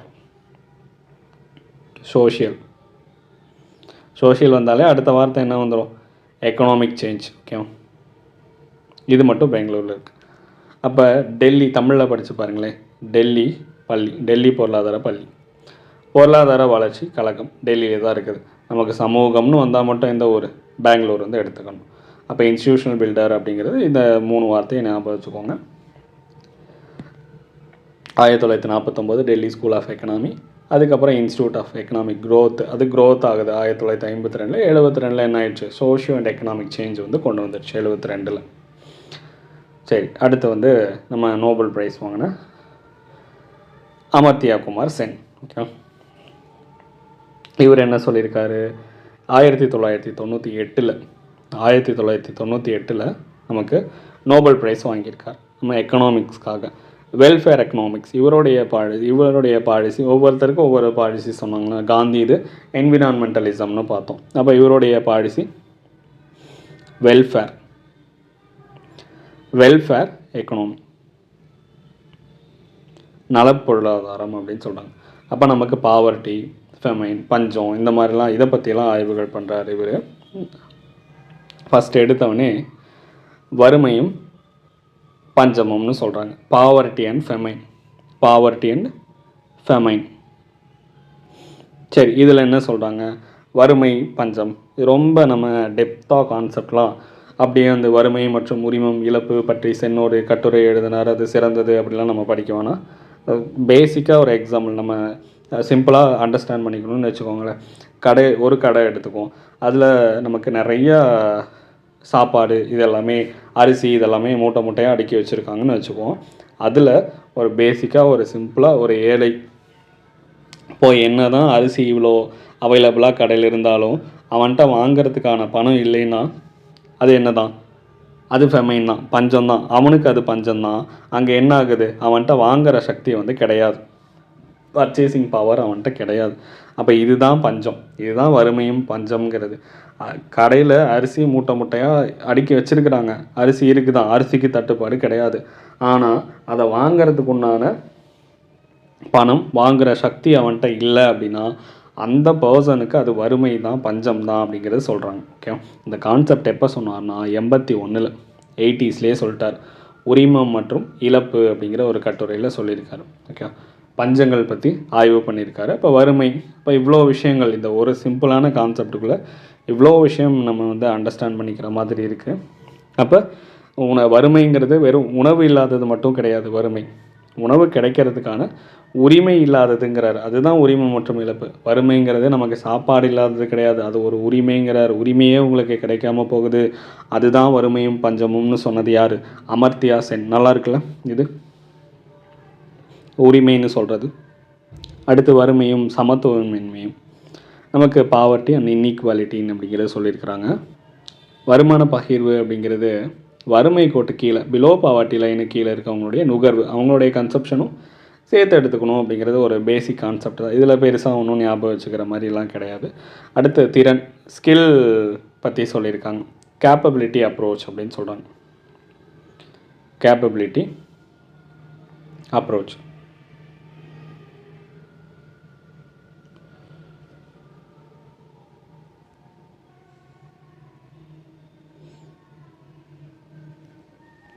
அப்போ இது என்ன கேப்பபிலிட்டி அப்ரோச்? நம்ம அந்த கோட்ஸ் ஒன்று கேள்விப்பட்டிருப்போம்ல, மீன் பிடிக்கிறத விட, அதாவது அவனுடைய வெல்ஃபேர். இப்போ மீன் பிடிக்கிறதுங்கிறது, மீன் கொடுக்கறதுங்கிறது வெல்ஃபேர்னு எடுத்துக்குவோம். ஒருத்தருக்கு நம்ம மீன் கொடுத்து அவங்களுக்கு சாப்பாட்டுக்கு ஹெல்ப் பண்ணுறோம், அது வெல்ஃபேர். ஆனால் அதை விட அவருக்கு என்ன பண்ணணும்? மீன் பிடிக்க கற்றுக் கொடுக்கணும், அதாவது கேப்பபிலிட்டியே கொடுத்தணும், அதுக்குண்டான திறனை அவருக்கு வளர்த்து விட்டுறணும். அப்போ மீனை கொடுத்து நமக்கு வெல்ஃபேரை கொடுக்கறத விட அந்த கேப்பபிளை கொடுத்துக்கிட்டோன்னா அவங்களே வெல்ஃபேர் தேடிக்குவாங்களாம். அதுதான் இந்த கான்செப்ட். அப்போ சிம்பிளான கான்செப்ட் அதுதான். பொருள் பயன்பாடுகளை விட திறன்களை வளர்க்குறது சென்னுடைய முக்கியமான கான்செப்டாக இருந்துச்சு. நீங்கள் அவனுக்கு பொருள் கொடுக்காத, அந்த பொருள் ஈட்டுறதுக்கு உண்டான திறனை வளர்த்து விட்டுரு அப்படிங்கிறது தான் இங்கே சென்னுடைய கான்செப்ட். அப்போ இது என்னது? இதுதான் அந்த அவருடைய கருத்துப்படி அடிப்படை கச்சா பொருட்கள் என்னென்னலாம் நமக்கு பேசிக் ரா மெட்டீரியல்ஸ் எல்லாம் தேவையோ அதை மக்களுடைய நலத்திற்காக மாற்றி அமைப்பது. அப்போ அவனுக்கு கேப்பபிலிட்டியை கொண்டு வந்துட்டா அவங்களே என்ன பண்ணிக்குவாங்க? அவங்களுக்கான பொருளை தேடிக்குவாங்க. அதுதான் இங்கே, அவ்வளோதான். ஓகேவா? சரி, உரிமைகள். வேறு என்ன உரிமைகள்? மேலே தானே உரிமைகள்னு சொன்னாங்க, சாப்பாடு. இப்போ என்ன சொல்கிறாரு அப்படின்னா, இதை முதல்ல எடுத்தோடனே படிக்காதீங்க, பேசிக்காக அண்டர்ஸ்டாண்ட் பண்ணிக்கோங்க. இப்போ ரேஷன் கடை, நமக்கு பொருள்லாம் இருக்குது, எல்லாமே நமக்கு கம்மியான விலையில் வச்சுருக்காங்கன்னு வச்சுக்கோங்க. அந்த ரேஷன் கடையில் போய் அந்த அரிசி, அந்த சாப்பாடை வாங்கிறதுக்கு உண்டான அந்த ஒரு தொழிலாளிக்கு அதிகாரம் இருக்கா, உரிமை இருக்கா, பணம் இருக்கா அப்படிங்கிறது தான் முக்கியம். அப்போ வெறும் நமக்கு உணவுப் பொருள் மட்டுமே போதாது. வெறும் உணவு கொடுத்தா மட்டும் உரிமை கிடையாது. அதை மட்டும் உரிமை கொடுத்துட்டு தான் நம்ம எடுத்துக்க முடியாது. அந்த உணவுப் பொருளோடு சேர்த்து மருத்துவம் கொடுக்கணும், அவனுக்கு கல்வியை கொடுக்கணும், வேலை வாய்ப்பு கொடுக்கணும். அந்த அடிப்படை தேவைகள் அத்தனையும் ஒருத்தருக்கு கிடைக்க வேண்டிய உரிமைகள் தான். நமக்கு எப்படி எஜுகேஷன், நமக்கு கல்வி அப்படிங்கிறது ஆர்டிகல் 21A உரிமையாக கொடுத்துருக்காங்களோ, தொடக்க கல்விங்கிறது உரிமை. அந்த மாதிரி தான் உரிமை அப்படிங்கிறது. சாப்பாடு மட்டும் நமக்கு உரிமை கிடையாது, உணவுங்கிறது உரிமை தான். அதுபோக மருத்துவம், உடல்நல பாதுகாப்பு, வேலை வாய்ப்பு, அடுத்து பஞ்சத்து போகிறப்ப நமக்கு பஞ்சத்தப்பெல்லாம் சாப்பாடு கொடுப்பாங்கள்ல, அதெல்லாம் பாவப்பட்டு கொடுக்கறதா நம்ம பார்க்கக்கூடாது. அது நமக்கு கிடைக்க வேண்டிய உரிமையாக நம்ம பார்க்கணும் அப்படிங்கிறது சொல்கிறார். அப்போ ஒவ்வொன்றும் நம்மளுடைய உரிமையாக மாறணுங்கிறது தான் நம்ம சென்னுடைய கான்செப்ட். ஓகேவா? ஏதோ நான் ஏதோ பேசுகிறத பார்த்தா ஏதோ அரசியல்வாதிகள் பேசுகிற மாதிரி மாற்றம் முன்னேற்றம் அப்படிலாம் சொல்லுவாங்கள்ல, அந்த மாதிரி அப்படி போயிட்டுருக்கு. அதனால கொஞ்சம் எமோஷன்ஸை கண்ட்ரோல் பண்ணிக்கிறேன். அப்போ உணவு, மருத்துவம், உடல்நலம், வேலைவாய்ப்பு இது அத்தனையும் உரிமைகள் தான். ஓகேவா? அடுத்து தொழில்நுட்ப தெரிவு, அதாவது சாய்ஸ் ஆஃப் தெரிவுன்னு செலக்ட் பண்ணுறது. Choice of technology, choice of technology என்ன? சாய்ஸ் ஆஃப் டெக்னாலஜி அப்போ நமக்கு 100 பேருக்கு வேலை தரணும். ஓகேவா? ஒரு எக்ஸாம்பிள் வச்சுக்குவோம். இப்போ ஒரு பெரிய ஒரு ரோடு போடணும். அதை ஒரே ஒரு மிஷின் வச்சு நம்ம போடுறதுக்கு ஒரு 100 பேர்த்துக்கு வேலை வாய்ப்பு கொடுக்கலாமா? அப்போ ஒரே ஒரு மிஷினை வச்சு அந்த பெரிய ரோடை வந்து போடுறதுக்கு 100 பேர்த்துக்கு அது மூலயமா அவங்களுடைய வாழ்வாதாரத்தை உறுதி பண்ணணும். இதுதான் சாய்ஸ் ஆஃப் டெக்னாலஜி. நம்ம வந்து எதை சூஸ் பண்ணுறோம் அப்படிங்கிறதுல தான் நமக்கு இருக்குது. ஓகேவா? புரிஞ்சுதான் என்னென்னு? இப்போ உழைப்பாளர்கள் உபரியாக இருக்கிற பொருளாதாரத்தில் வேலை வாய்ப்புகள் அதிகரிக்கிறது கடினம்னு சொல்லியிருக்காங்க. நம்ம அப்படி பார்க்குறத விட 100 பேருக்கு அந்த ரோடு போகிறதுல மெஷின்ஸோட ஒரு 100 பேருக்கு வேலை வாய்ப்பு கொடுக்கலாம். இப்போ நம்ம எம்ஜிஎன் ரேகா மாதிரி வச்சுக்கோங்களேன். எம்ஜிஎன் ரேகா மாதிரி உடல் உழைப்பு சார்ந்த வேலைகள் வந்து கொடுக்கறது தான் நமக்கு தொழில்நுட்ப தெரிவு. அதுதான் நமக்கு சாய்ஸ் ஆஃப் டெக்னிக் அப்படிங்கிறதுலையும் நமக்கு அமர்த்தியா சென் வந்து சொல்லியிருக்காங்க. அப்போ நம்ம எந்த அதிகமான உழைப்பாளர்களை பயன்படுத்தக்கூடிய தொழில்நுட்பம்னா இந்தியாவில் வேலைவாய்ப்பு அதிகரிக்கும் அப்படிங்கிறது எந்த புக்கில் சொல்லியிருக்காங்க? Choice of technique. நம்ம எதை சூஸ் பண்ணுறோம் அப்படிங்கிறது. இதை நீங்கள் நெகட்டிவாக பார்க்காம, அதாவது உபரியாக இருக்கக்கூடிய இடத்துல வேலைவாய்ப்பு அதிகரிக்கிறது கடினம் அப்படின்னு பார்க்காம, எங்கே வந்து உழைப்பாளர்கள் பயன்படுத்தக்கூடிய தொழில்நுட்பம் இந்தியாவில் இருக்கோ அங்கே தான் வேலைவாய்ப்பு அதிகரிக்க முடியும் அப்படிங்கிறது அங்கே சொல்லியிருக்காரு அப்படின்னு ஒரு பாசிட்டிவாக எடுத்துக்கோங்க. ஓகே. அப்போ இவர் கடைசியாக ஒரு பொருளியல் அறிஞர் மட்டும் கிடையாது, ஒரு நன்னெறி தத்துவ அறிஞரும் கூட. ஏன்னா அப்படி தான் பேசினார். உரிமை அப்படிங்கிறதெல்லாம் சொல்லியிருந்தார். நமக்கு சுதந்திரத்தை நேசிப்பவர் அப்படின்னு சொல்லிட்டு அவரை புகழ்ந்து நிறையா சொல்லியிருக்காங்க. இதெல்லாம் நமக்கு பெருசாக ஒன்றும் எக்ஸாம் பாயிண்ட் ஆஃப் வியூவில் நமக்கு தேவையில்லை, சும்மா தெரிஞ்சு வச்சுக்கோங்க, அவ்வளோதான். அப்போ நமக்கு ஏழைகளை குறித்து அதிகமான அக்கறை கொண்டிருந்தார் அப்படின்னு சொல்கிறாங்க. ஏழைகளை எப்படி பார்க்கணுமா? அவங்க இரக்கத்திற்கு உரியவர்களாக பார்க்காம உரிமைகள் வழங்கப்படக்கூடிய அதிகாரமுடையவர்களாக வந்து பார்க்கணும் அப்படிங்கிறது சொல்கிறாங்க. ஓகே. அப்போ இரக்கத்திற்குரியவர்களாக பார்க்காம அவங்களுக்கு என்னது எல்லாத்தையும் அப்போவே உரிமைன்னு சொல்லிட்டாரு. கல்வி, பொருளாதாரம், அந்த மருத்துவம், இது எல்லாத்தையும் உரிமைன்னு சொல்லிட்டாரு. உடல் நலம் எல்லாமே, வேலையும் உரிமை தான். நமக்கு ஆர்டிக்கல் எத்தனாவது உரிமைன்னு நீங்கள் சொல்லுங்கள் பார்க்கலாம். ஓகே. வேலை வாய்ப்பு கொடுக்கக்கூடியது, ரைட் டு ஒர்க் அப்படின்னு சொல்லியிருந்திருப்பாங்களே, அது என்ன ஆர்டிக்கல்னு பார்த்து சொல்லுங்கள். அப்போ உரிமைகள் வழங்கப்படக்கூடிய அதிகாரம் உரியவர்களாக அவங்கள பார்க்கணும் அப்படின்னு சொல்கிறாங்க. அப்போ தான் அதிகாரம் வழங்குதல், கல்வி, உடல் நலம், சமநிலை, பாலின சமத்துவம் எல்லாமே நம்ம அடைய முடியும். அது வழங்கப்பட வேண்டியவர்களாக அவங்கள பார்க்கணும் அப்படிங்கிறது சொல்லியிருக்காங்க. ஓகேவா? அப்போ நிறைய புக்ஸ் பார்த்தோமா நமக்கு 1918 ஸ்மால் ஹோல்டிங்ஸ் இன் இந்தியா அப்படின்னு பார்த்தோம். ஸ்மால், அது சின்னதாக ஒரு ரிவிஷன் பார்த்துக்கோங்க. ஸ்மால் ஹோல்டிங்ஸ் இன் இந்தியா, இந்திய விவசாயிகள் சின்ன சின்ன அந்த ஃப்ராக்மெண்டேஷன் சொல்லியிருந்தாங்க. ஓகேவா? ஃப்ராக்மெண்டேஷன் 1918 18 பிஆர் எழுதுனது. அடுத்து 1921 ப்ரொவின்ஷியல் ஃபினான்ஸ் மாகாண நிதி நிர்வாகம் பற்றி சொன்னாங்க. 1923 முக்கியமானது ப்ராப்ளம் ஆஃப் ரூபி அப்படின்னா இந்திய ரூபாயின் சிக்கல்கள், நம்ம ஆர்பிஐ உருவாகிறதுக்கான காரணமாக இருந்தது ஒன்றுன்னு பார்த்தோம். அடுத்து 1981, அங்கே பாருங்களேன், 18 ஆரம்பித்தது அப்படியே திருப்பி போட்டு 81 முடிக்கணும். உரிமை அப்படின்னு லைசன்ஸ் மாதிரியே இருக்கா, அங்கே 18, இங்கே 81. இது பாவர்ட்டி அண்ட் ஃபெமைன்ஸ். உரிமம் அமர்த்தியா சென்னுடைய பஞ்சம், அதை பற்றின கட்டுரை முக்கியமானது. இப்போ கூட இது இன்னொன்று கூட பார்த்தோம்ல, சாய்ஸ் ஆஃப் டெக்னிக் அப்படின்னு சொல்லிட்டு, சாய்ஸ் ஆஃப் டெக்னிக், அதை ஞாபகம் வச்சுக்கோங்க. அது போக ஆர்பிஐ நம்ம உருவானது எப்போ? 1935 ஏப்ரல் 1 உருவாக்கியிருந்தாங்க. என்ன கமிஷன் அப்படின்னு ஞாபகம் இருந்தால் சொல்லுங்கள், ஆல்ரெடி சொல்லியாச்சு. அடுத்து வந்து நானே சொல்லிவிட்டு ஆல்ரெடி எப்படியே சொல்லியாச்சு. ஹில்டன் யங் கமிஷன், ஓகேவா? அம்பேத்கருடைய ப்ராப்ளம் ஆஃப் ரூபி அதை பேஸ் பண்ணி சொல்லியிருந்திருப்பாங்க. முக்கியமானது ஞாபகம் வச்சுக்கோங்க. இப்போ படித்ததுக்கெலாம் பாருங்களேன், ஒவ்வொரு பக்கமும் கடைசி அந்த ஒவ்வொரு லெசனுக்கு பின்னாடி அதுக்கான மீனிங்லாம் கொடுத்துருப்பாங்க. அது பெருசாக ஒன்றும் இருக்காது. மொத்த பொருளாதார வளர்ச்சி அப்படிங்கிறது மொத்த உள்நாட்டு உற்பத்தியை பொறுத்து முன்னேறாத நிலையிலேருந்து பொருளாதார நிலை முன்னேறிய நிலை அடைவது அப்படின்னு சொல்லியிருக்காங்க. பொருளாதார மேம்பாடு அப்படிங்கிறது வாழ்க்கை தரம் நாட்டு நலன்லாம் சேர்ந்தது. மொத்த உள்நாட்டு உற்பத்தி ஜிடிபி ஒரு வருஷத்துக்குள்ளே பொருள் உற்பத்தி செய்யக்கூடிய கூட்ஸ் அண்ட் சர்வீஸை பொறுத்தது. தலா வருமானம் நம்ம நாட்டு வருமானத்தோடைய இந்த மக்கள் தொகையால் நமக்கு வகுத்தோம் அப்படின்னா தலா வருமானம் பெர் கேபிட்டா இன்கம் கிடச்சிரும். நேச்சுரல் ரிசோர்ஸஸ் சும்மா ஜென்ரலாக கொடுத்துருக்காங்க. ரினியூவபிள் நான் ரினியூவபிள்லாம் கொடுத்துருக்காங்க. காடுகள் அழிக்கிறது, எரிசக்தி பயன்பாடு, நம்ம எனர்ஜி பற்றி சொல்லியிருக்காங்க. ட்ரஸ்டி பாலிசி பார்த்தோம்ல, நமக்கு பெரிய ஒரு பணக்காரர்கள் இருக்காங்க. அவங்க என்ன பண்ணணும்? அவங்க சோஷியல் வெல்ஃபேருக்காக அந்த பணத்தை வந்து செலவு பண்ணணும். அவங்களுக்காகவே செலவு பண்ணிக்காமல் அதை சோஷியல் வெல்ஃபேருக்காக யூஸ் பண்ணணும் அப்படின்னு பார்த்தோம். எப்படியோ ஒரு பெரிய லெசன் பாருங்கள் முடிஞ்சிருச்சு. பெரிய லெசனையே வந்து ஈஸியாக முடிச்சிட்டோம். ஈஸியாக அப்படிங்கிறீங்களா?